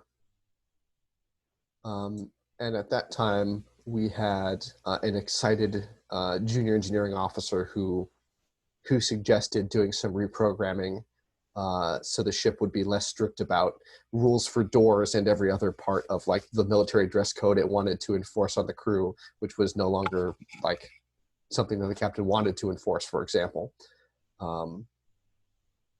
And that might be someone who we're talking to today, or it might be someone else. But what problem what memorable problem did the ship being more used to military life than civilian create?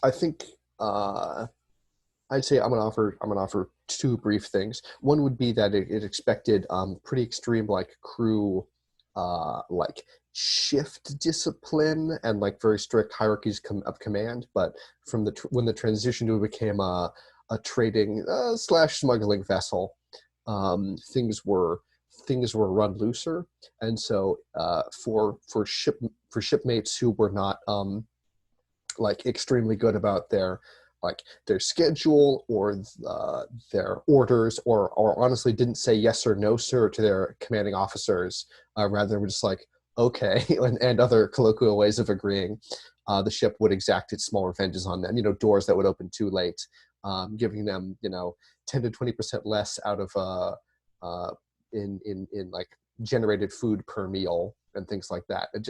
The ship was miserable to live on for almost everyone, while it got used to a new normal, and it realized that it couldn't enforce what it thought was right on everyone. And so I think maybe it was reprogrammed, or maybe it just gave up after that year and a half, and finally stopped, asking the captain when someone would like cut in line for docking if it could go weapons free.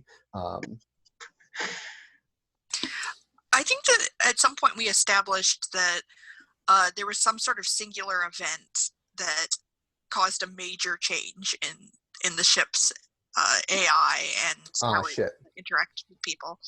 So we could still come up with a way for that to work with what you said, but like, do you have any ideas about what that sort of singular event that made the biggest change was? Yeah, thank you, Olivia, for the reminder. I was trying a little bit for like the end of the war and the discharge from the military of being the thing, but you're right that doesn't really affect the programming. So give me a second to cook. Otherwise, I'll ask for suggestions.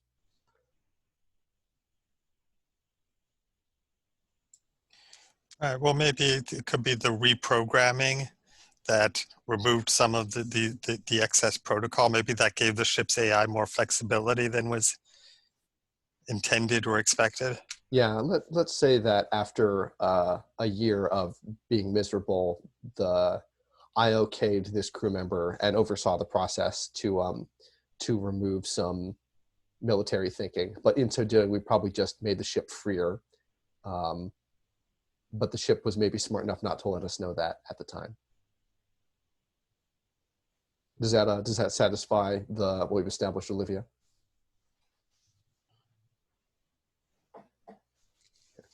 Olivia, you're muted.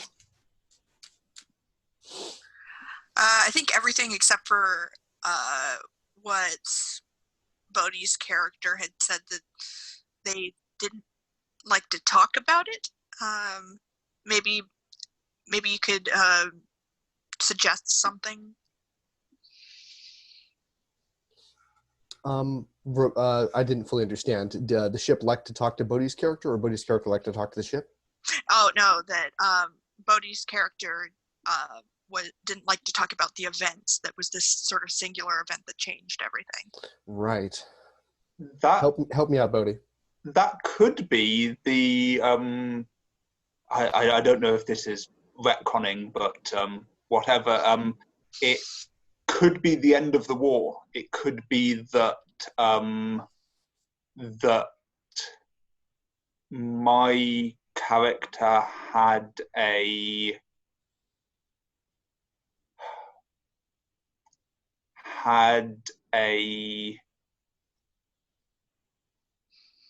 role in the final stages of the war, perhaps connected with the ship in a military guise, and that was part of why the war was lost. It wasn't our fault, but we were part of that losing cause at the end.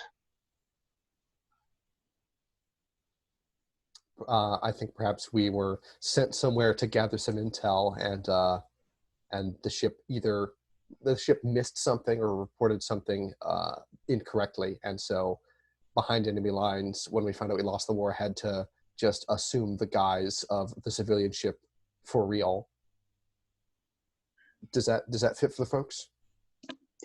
Yeah. Okay. All right. We made it.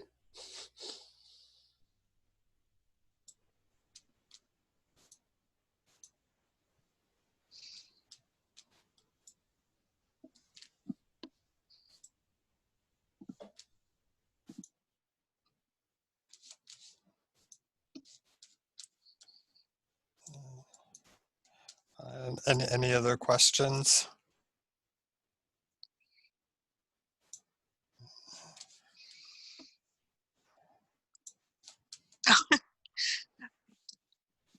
You think the ship confides most in another member of the crew. Why and who is it? It's, sort of conflicts with my first card. But maybe, well, maybe it doesn't. So I mean, if you want, you can pass the card.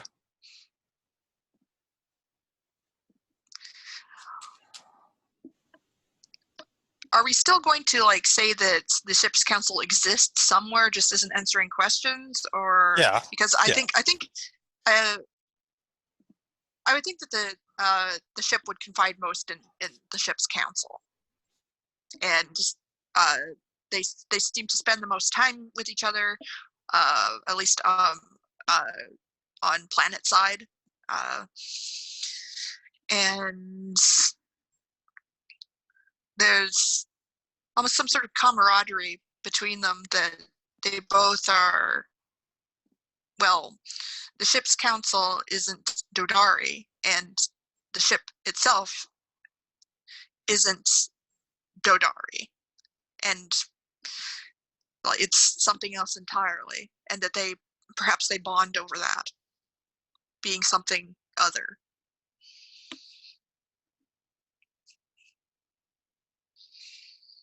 And that the ship also feels that it can trust the ship's council, because the ship's council understands what it's like to be considered lesser.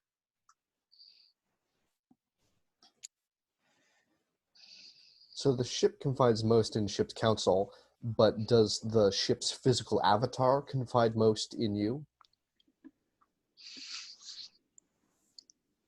At least regarding the changes in its emotions, that the ship is curious what is going on with, well, the ship's avatar is curious what's going on with it, and then thus trusts my judgment most in regards to that.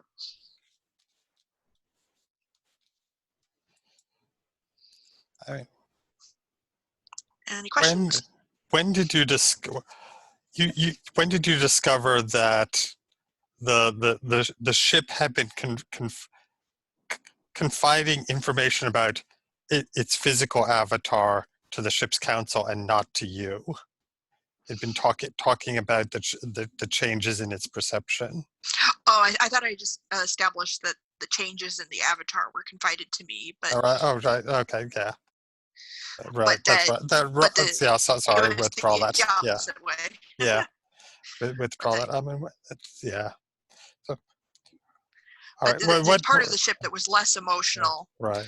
was still confiding in Right. the ship's council. But Right. I feel like that there's parts even of the ship itself that have changed through that interaction with the ship's council. And but the stronger emotional change has happened with the avatar because of interacting directly with other species, planet side.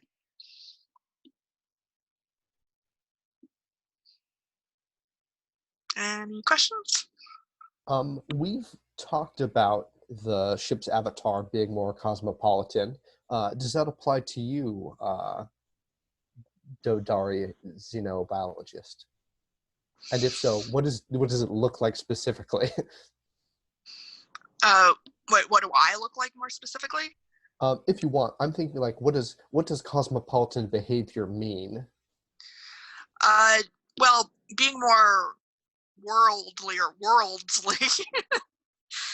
In the I know a lot about the different cultures of the planets I've visited, and have spent a lot of time among them, and not just in the ports, for my research. And I've come to see how they think, and how and to appreciate their cultures more than the average Drodari. And I'm more likely to defend them, and basically not always take the Drodari government side and everything. Okay. Because So I can see the other side. So it sounds like maybe in the real world we wouldn't think it's a super big deal, but in the world of this game, it's clear when someone is worldly because they're not like Drodari supremacist about everything. Or at least that they don't think that the Drodari government is like right in every respect, because they've been sort of isolated. They're isolationist. They don't really realize that there's other ways of thinking, or think that if you're thinking in other ways other than what the government says, that that's wrong. Like if they think that.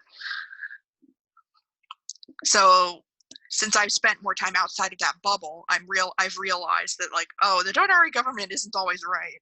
Like, in fact, it's wrong a lot of the time. Although I keep that as quiet as I can with it, but it slips out. Like, obviously, when I defend things that other cultures do, or different opinions as a part of the what we call it, the Trading Confederation.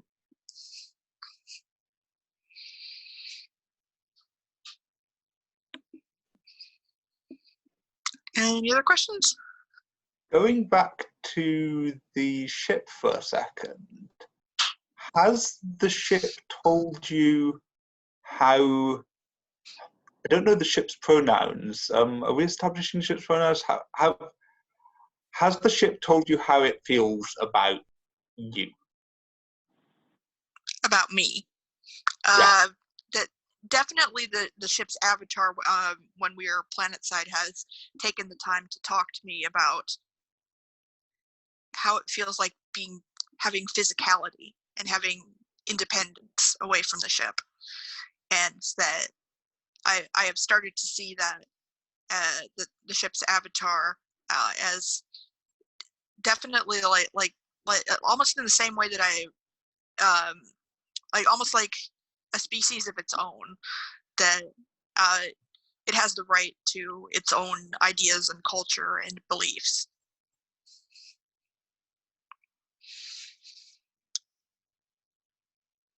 And that's probably why it's confided in me and trusts my judgment.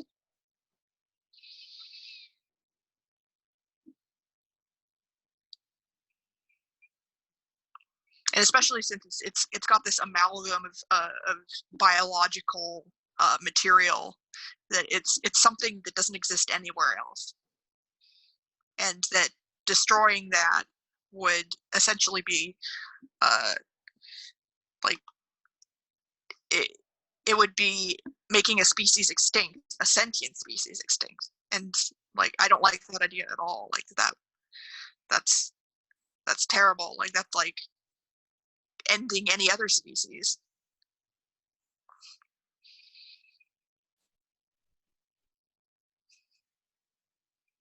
Could the ship's AI theoretically be removed from the ship?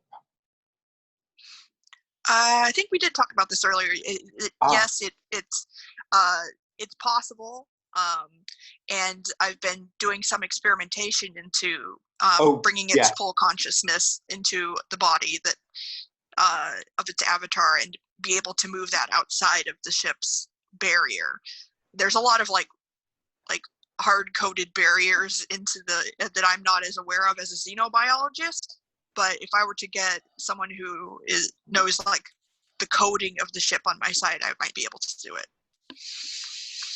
Sorry, you came at that from a different angle, so I didn't connect that with the previous thing. So thanks.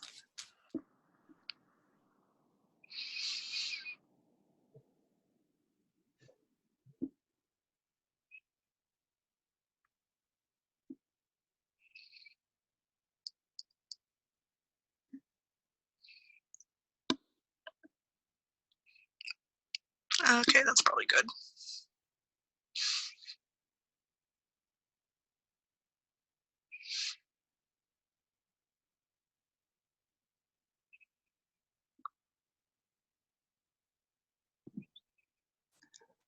When was the last time the ship refused to follow your instructions? What disaster resulted? So I'm going to make this different to the ship rejecting my my choice of medical officer.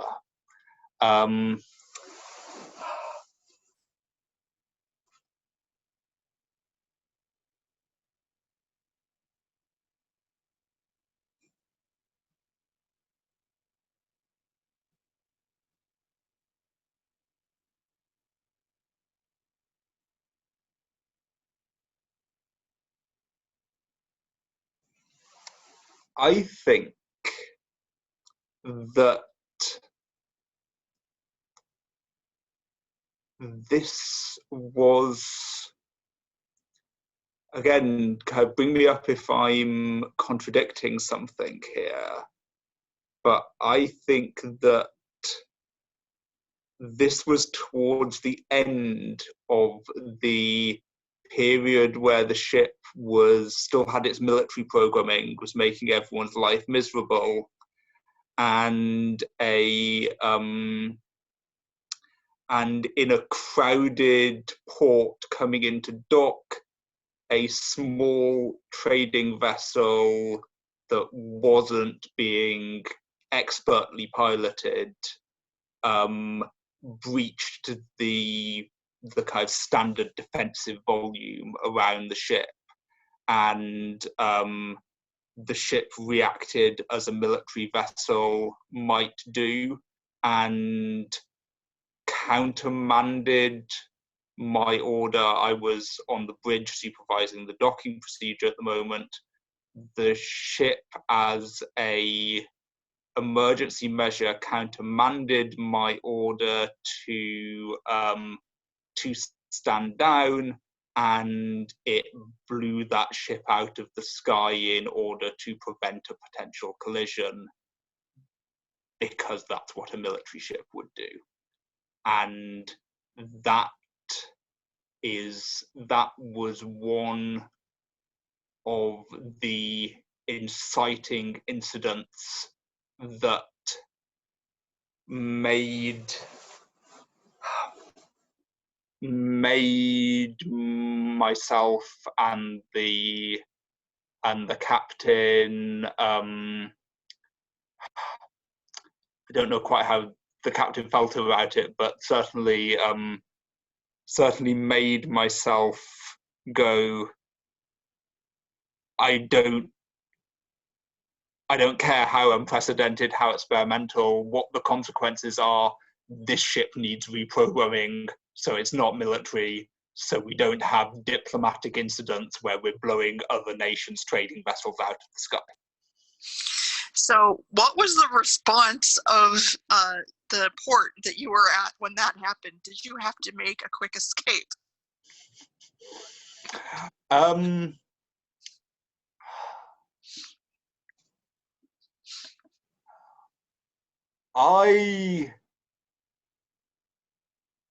We were a scouting and scanning vessel for special forces, so I would say that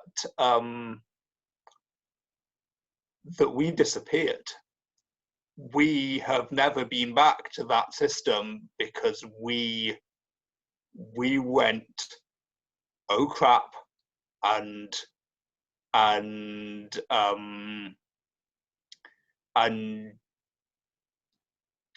kind of disguised ourselves, jumped and ran, and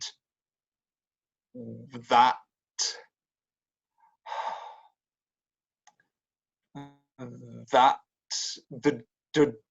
our kind of Drodari superiors in government know that this happened, but the incident's been covered up because it's not. No one else knows that this was a former Drodari military vessel that did this. It's there was a jostle in the docking swarm, a vessel got blown up, kind of vessels were entering and leaving all the time. It's a bit of a mystery, but it would be extremely embarrassing for the Drodari government that one of their vessels was insufficiently demilitarized. It could be viewed as a treaty violation.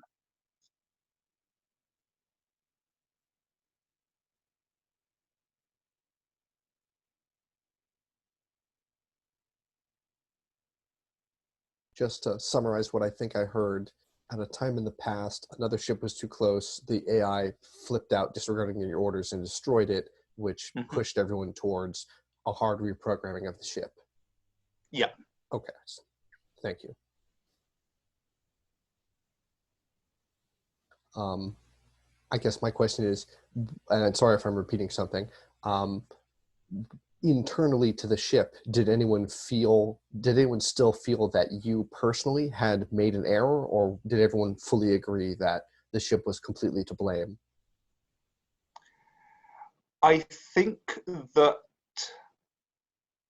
the general view was that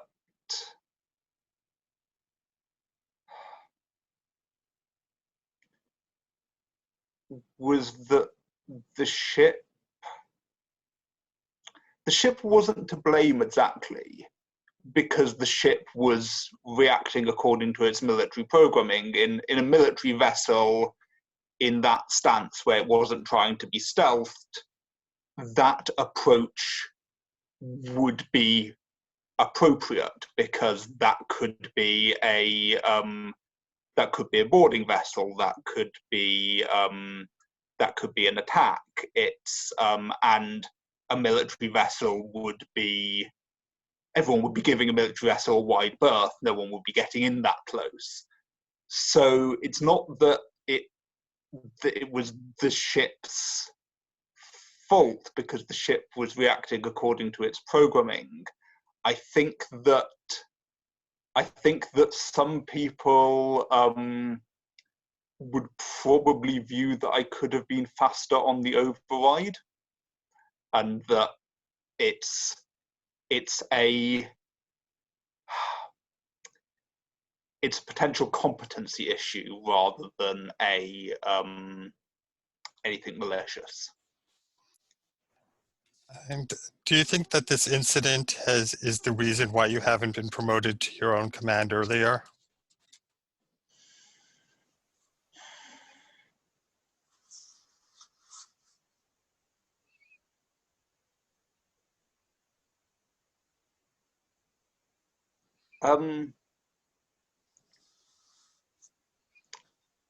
Out of character, yes.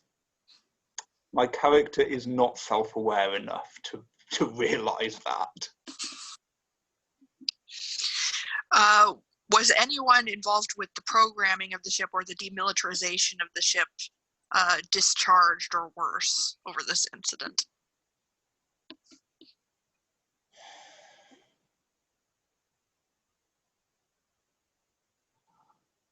I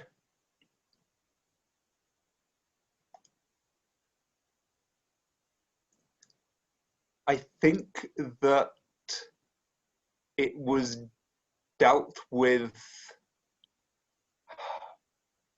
in the traditional old-fashioned Drodari way of favors and obligations. Someone lost standing, but it was all done via back channels, and that doesn't sit right with the members of the crew that are not part of the Drodari Old Guard and just saw an innocent ship get blown up because of mistakes that the people who were involved in the initial demilitarization, who I'm going to say are not members of the crew of the ship in its current guise. They were technicians in the shipyard that did it, and it doesn't sit right that was kind of covered up and hushed up and dealt with via these political back channels. But for myself as the first officer and a Drodari noble, that's just the way that things happen, and it's naive and ridiculous to assume that things would happen in any other way.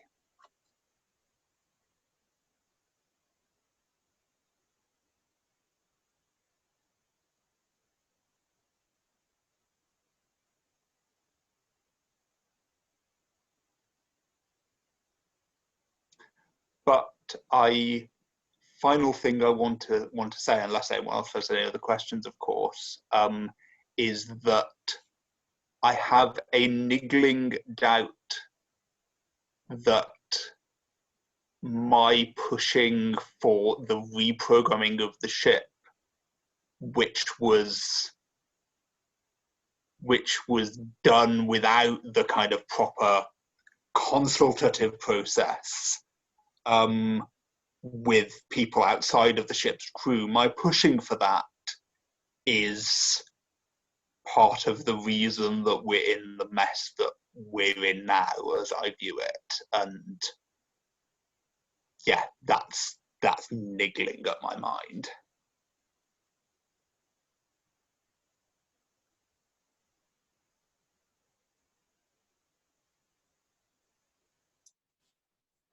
Okay. If there are no other questions, I'm going to move on. And after this next question, I am going to shuffle the end game cards into the deck because we are a little less than halfway through the deck. Which is great. We've been really expanding on these answers, but I only scheduled 3.5 hours for this game. We've got about an hour left. So if we do not draw an end card by 5 o'clock, I'm going to draw one manually. And if the game doesn't end at that point, I will draw the second one by 5:15 so that we are sure to finish on time. Okay. And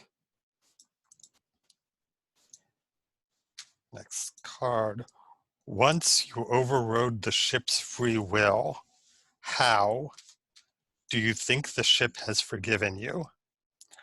All right, so when I was reprogramming the ship to loosen up its military protocols, there was some code in there about how the ship values different members of the crew. It's like it was programmed to place way more value on the Drodari members of the crew than on the subject populations or the other alien species that we had been hired to put on the crew. And I mean, rather than allowing the ship to assign its own values as to how much to value the crew, because I wasn't sure.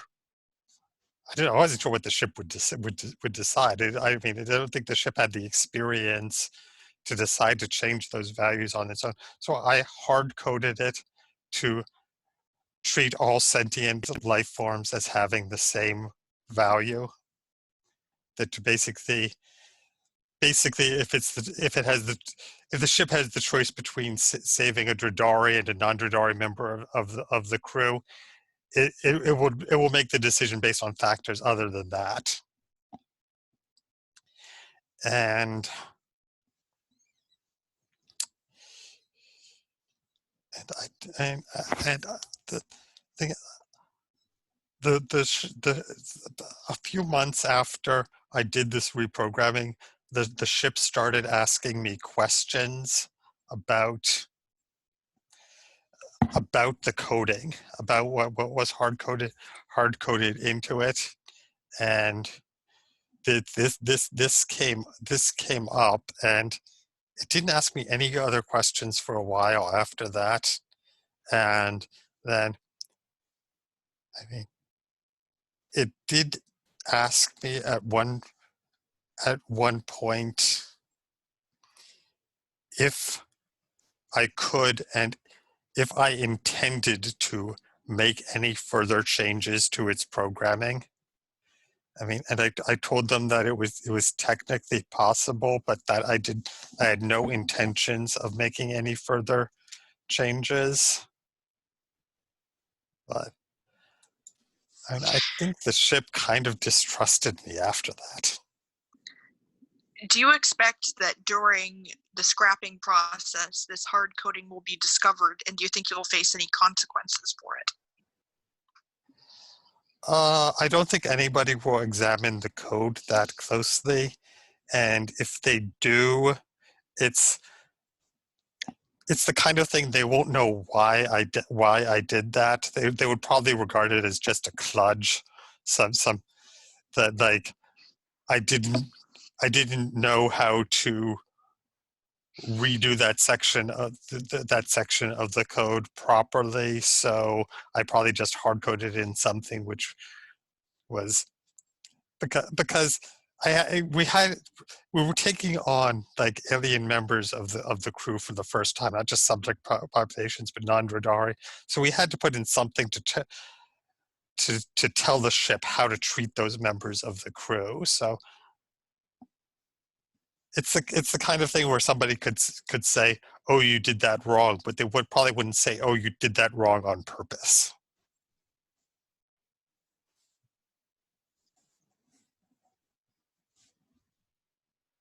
When is a time that either you were very glad that you did this or that you regretted that you did this?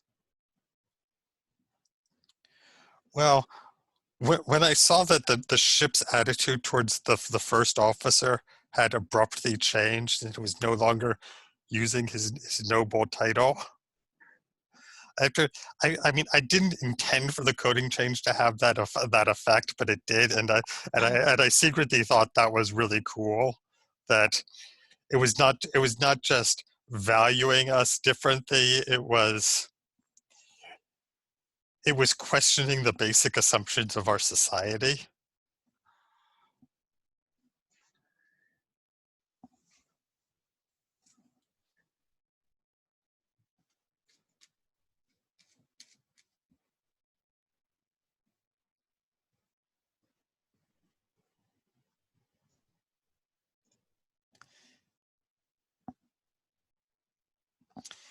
And you know, I think it's kind of the fact that I got so deeply into the code and I saw that like how changing a few lines of code could make such a dramatic difference in his personality that is sort of biasing me against accepting the ship's AI as sentient.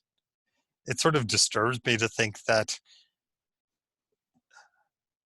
the ship could have a genuine personality when I can change it so radically by making such a small change to the code. Has that changed your view of organic life or non-AI society? That knowledge, has it gone the other way? It's like, I mean, I know that physically, it's not physically possible to change biological intelligences that simply, but it does have, I mean, it does have me kind of, it does have me kind of really, I'm really kind of confused about it's, yeah, I mean, it's really muddled my theological thinking a lot. It's like I'm not sure I understand. I'm not sure I understand what it is to be a person as much as I did before.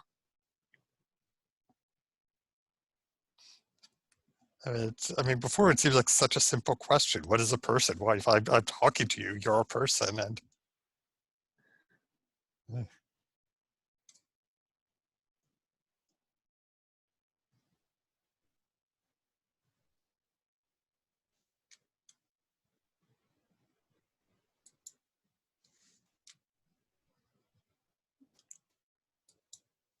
right.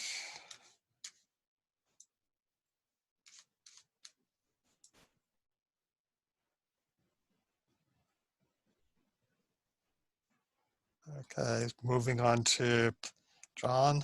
Mm-hmm. Who on the crew do you consider to be the weakest link? Dang. Let's see. I'm just going to remember in my head who all these characters are. We have our low status Drodari engineer, secretly a member of the outlawed sect. We've got our peculiar xenobiologist who's got big schemes, and we have our member of the noble family.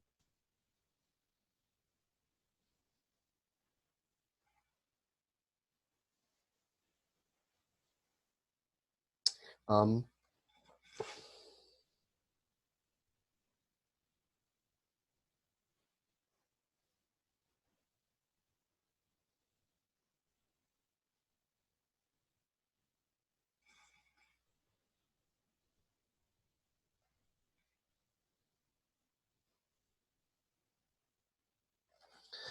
I think I would like to be able to say that it is the young or the junior engineer who was busted down a couple ranks for an oversight that endangered the whole crew. But no, it was actually our first officer whose command led us to that circumstance where we were in the middle of a jump drop point where ships were more likely than not to come out of space, who the AI has confided to me at times is maybe not the most qualified candidate we could have had for that position, who was in command when we destroyed that other ship. Our first officers, of course, due the respect owed of that noble house, but perhaps our first officer would be better taking high tea and dealing with courtly politics than commanding a soon-to-be warship.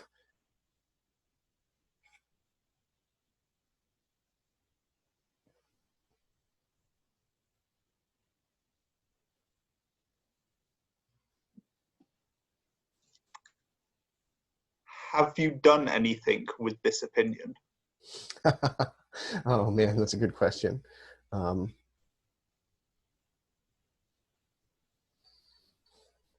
I have talked shit to the engineering staff, the xenobiologist, and ship. But otherwise, no.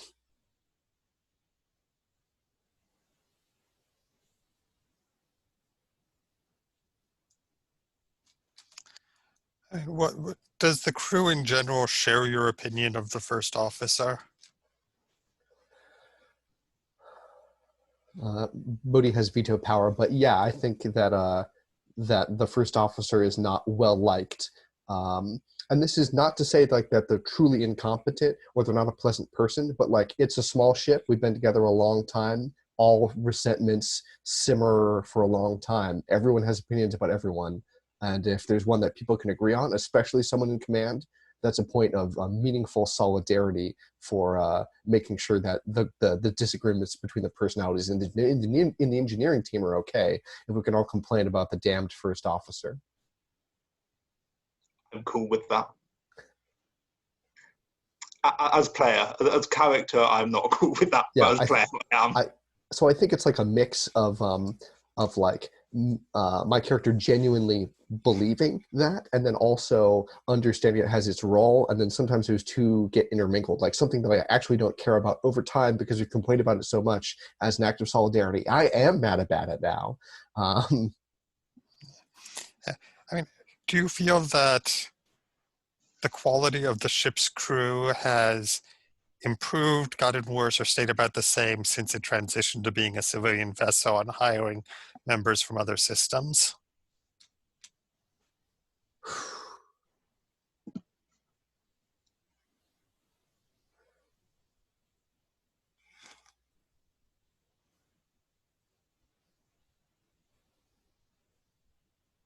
I would say it's gotten worse, though it's gotten better for me personally. Like my level of like the level to which I have to operate can be lower. There's more room for like mistakes and taking time off the clock to like play a quick round of online gambling.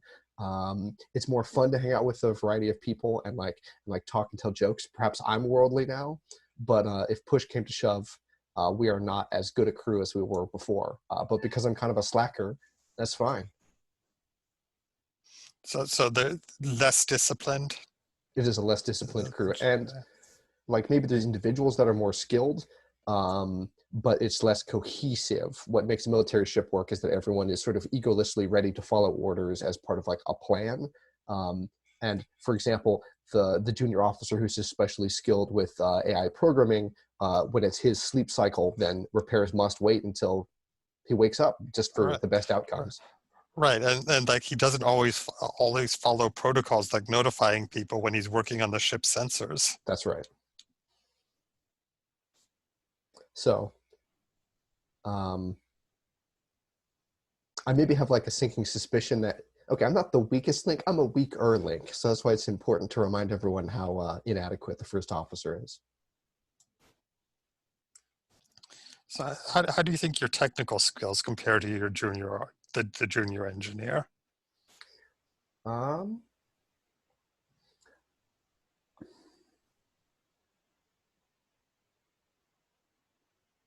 um, I think it's a hard comparison. My thought is that the junior officer was trained in the new AI management that involves more cooperation than my like old school approach.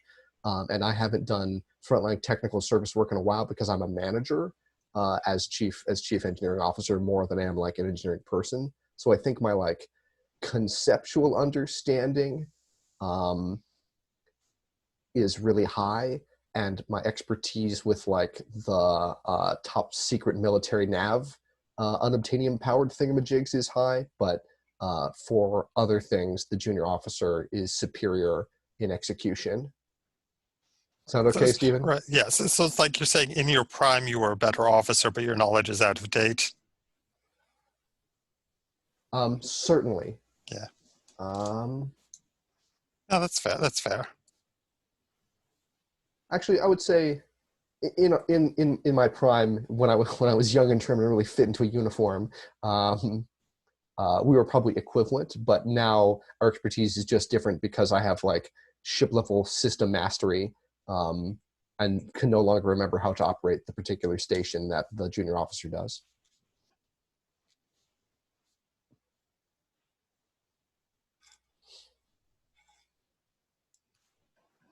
Okay. Any other questions, or should we move on?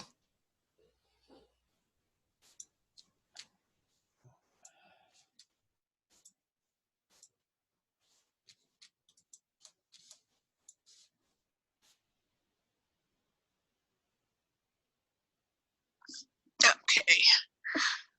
What made you realize that the ship loves you?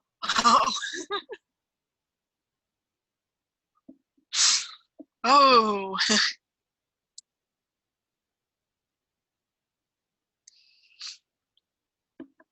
I'd say it was all the expeditions that we went on planet side, where the ship's avatar stayed with me and helped collect data.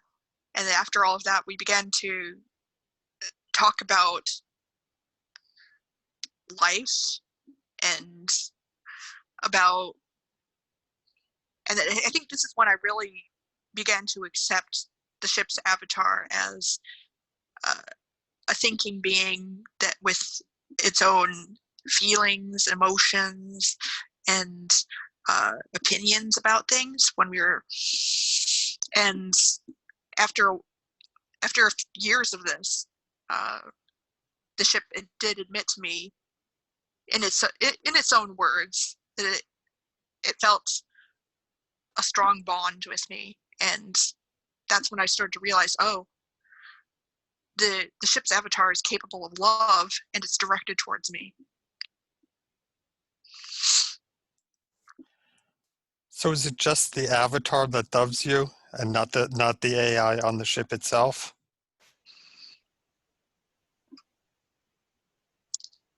The ship itself has less extensive emotion, so yes, I would say it's only the avatar that is in love with me.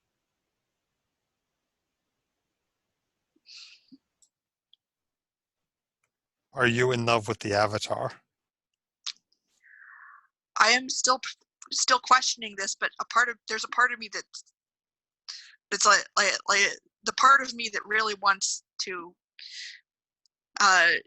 save the ship's avatar permanently and do this this procedure, that I'm beginning to suspect that I do return some of that love, though maybe not to the extent that the ship feels. Like some of it, there's a part of me that's, let's say that I haven't been very lucky with love, and that I'm worried that this is like worried and at the same time curious that about this this new path that has never been trodden before, like what that this sort of thing was struck down during the AI wars, like the potential for machines to love and for them to have strong, passionate emotions. There's a part of me that's scared, and there's a part of me that the scientific mind that wants to learn more about this, but also from an emotional point of view. So basically, I'm feeling lots of emotions.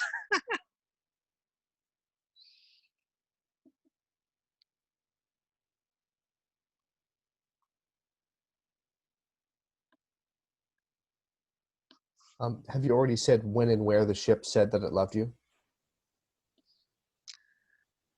Let's say that it was something sort of stereotypical. We were collecting data on a beach as the sun was setting, and that the ship's avatar had mentioned that it had been partaking in some of the entertainment material aboard the ship, that like old hollow movies, Mm-hmm. and thought this was the proper moment to bring up something like that. And in that moment, how did you react? I say I probably froze and was froze and thought, oh my goodness, this is something new and fascinating, but also like I don't know how to feel about this in this moment. So I'm not used to freezing up like that and not having something to say. So that's the thing that especially got to my character. Mm-hmm. What do you find most alluring or interesting about the AI from like a romantic perspective? What draws you to the AI, or excuse me, the avatar? I never would have seen myself in the past having romantic feelings for a sentient raven, but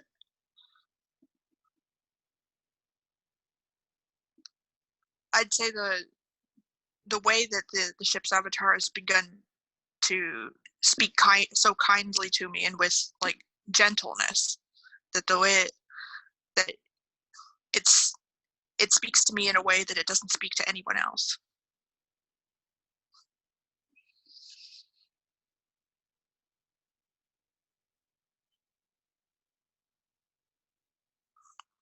Any other questions?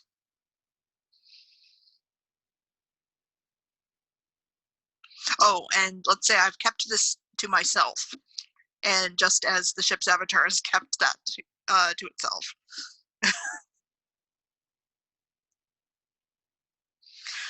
But oh, I have an idea. Let's say that I've reached out to the secondary engineer about whether it's possible to extend the boundary even indefinitely, extend the barrier that allows the ship's avatar to move about beyond the ship. And I'd say I in the way I introduce this topic, it would be, there's so many things that I would like to explore on these planets beyond just a kilometer away from the ship. And if he could use his programming skills to do that, so that we wouldn't have to move the ship around every time we need to gather more specimens. And I've explained that it's not a question of power; it's a question of signal lag. It's you can really introduce tremendous software instability when these things get out of sync. But I don't think they grasp that. Would you have said that in those words, or not necessarily that I didn't grasp it, but would you have explained that it's difficult? Yeah, I would certainly explain that it's difficult. I mean, I mean, depending on how you ask me, I might not have gone into all the technical details about why it was difficult. I would just, it's like, oh, what is this person? This person thinks ships engineers are just miracle workers. But then I would say, like, what if certain aspects of the ship's avatar could be hard-coded into its biological material? Could it be done? Well, I mean, you would have to download the entire core of the AI's personality. I mean, it wouldn't be a question of linking the two, thinking the two. It would have to be. I mean, you would have to effectively put the entire AI into the avatar.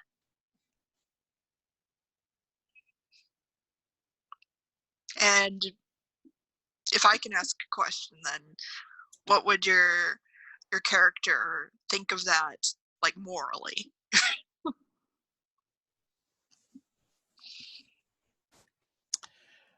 Okay, if I could ask a question, have you asked the character directly to help you with this?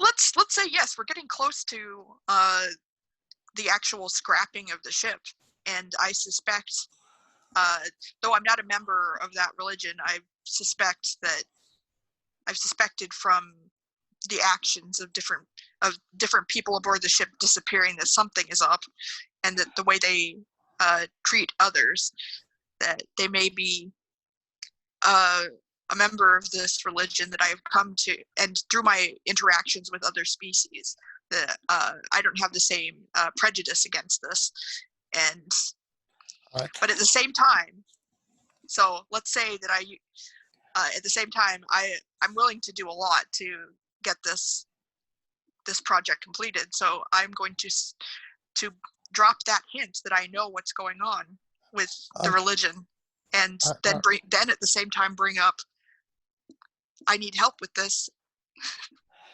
And I think my character would have explained that a project like that would be extremely illegal, and I could not possibly agree to assist you in this. And I have been working on it privately, and you are not sure how much progress I have been making because we cannot safely communicate. But we both know that there are parts of the ship, right, that are possible to hide from the ship itself and from the records. There are parts, but it's like I mean, it's not always safe to go to and from these sections. I mean, I don't think, and I mean, I'm not sure if I have trusted you with actually, unless you're a member of this religion, I don't think I've trusted you with all of the safe spots. You may know of the existence of some yourself, but I don't. Yeah. I don't know where you meet. Let's say we are hampered in how much we can communicate, and so you are not sure how much progress I have made.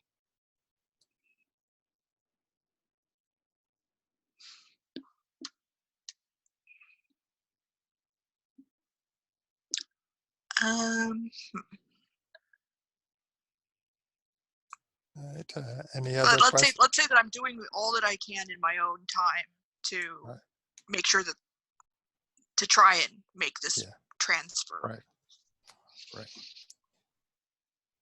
Okay. Are there any other questions?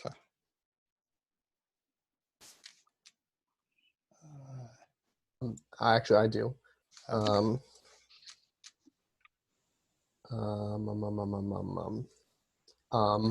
Drodari xenobiologist. Is there a cultural taboo against romantic entanglements with non-Drodari species in our culture? Oh, definitely. Okay. At least the Drodari, the Drodari leadership, especially see this as the potential for divided loyalties to the government.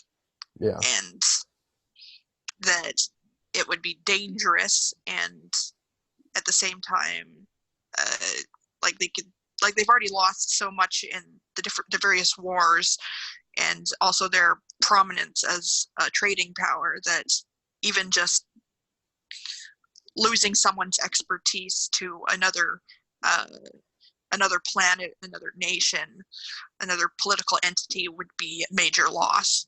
And so the more prominent someone is, and the more useful their skills are, the more taboo it would be. So I see that there are like very practical sociopolitical reasons for this.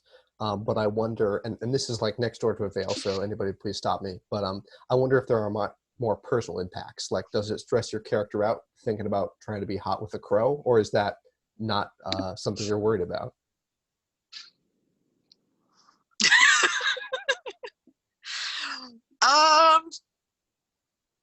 Let's say I'm playing an asexual character, but still romantic.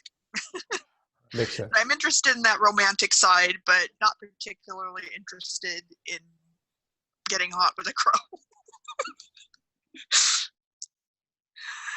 But that I'm willing to explore a romantic relationship with this AI.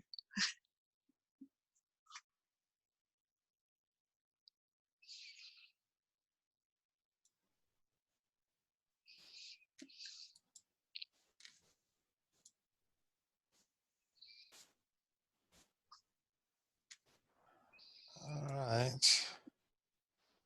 Next card.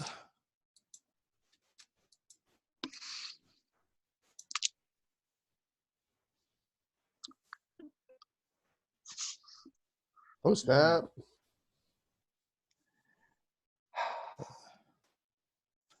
All right, Bodhi, will you read this, please? End card. Everyone answers. The scrapper is here. Do you say goodbye to your ship? Okay, and I think we'll start with Bodhi and then continue around in character keeper order. And to make sure I remember how the rules work, we all say something, and then if we're not all in agreement, then there's another few rounds. But if we are, it ends immediately. Is that right? If the answers are in conflict, the game ends. If we all give the same answer, then it continues until we get to the other end card. Oh, okay. I got it backwards. Thank you.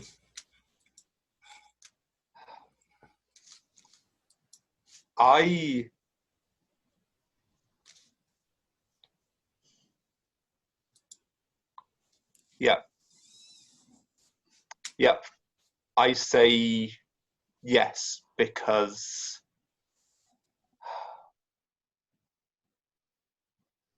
it is what is commanded by the Drodari government, and my personal doubts. There's a part of me that is reluctant here, that doesn't want to say yes to this, and that part disturbs me, and I'm still at the stage where I'm suppressing it, and so I say yes to scrapping the ship, and I don't know why that's a difficult decision for me, but it is.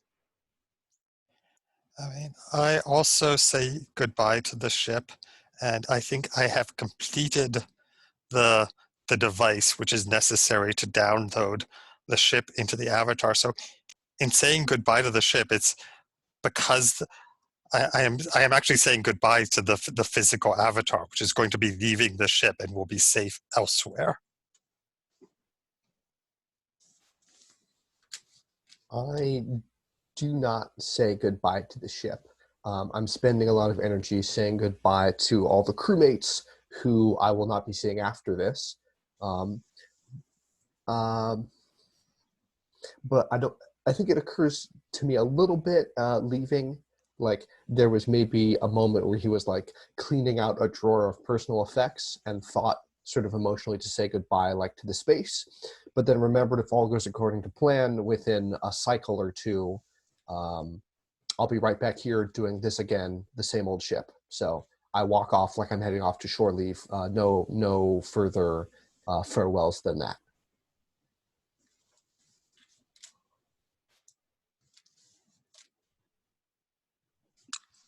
I'm going to say that I use this completed device to download the rest of the mind and connect it with the physical brain of the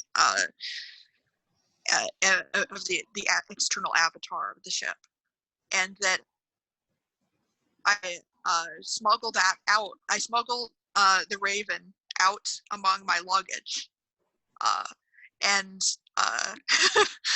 and I do say goodbye to the physical ship itself, but not to the avatar of the ship. Okay, and that is the end of the game. So this is an end of the line by April Kit Walsh. I am going to stop the recording here, but I hope you will stick around and just have a little debriefing and feedback. Thank you everyone for playing.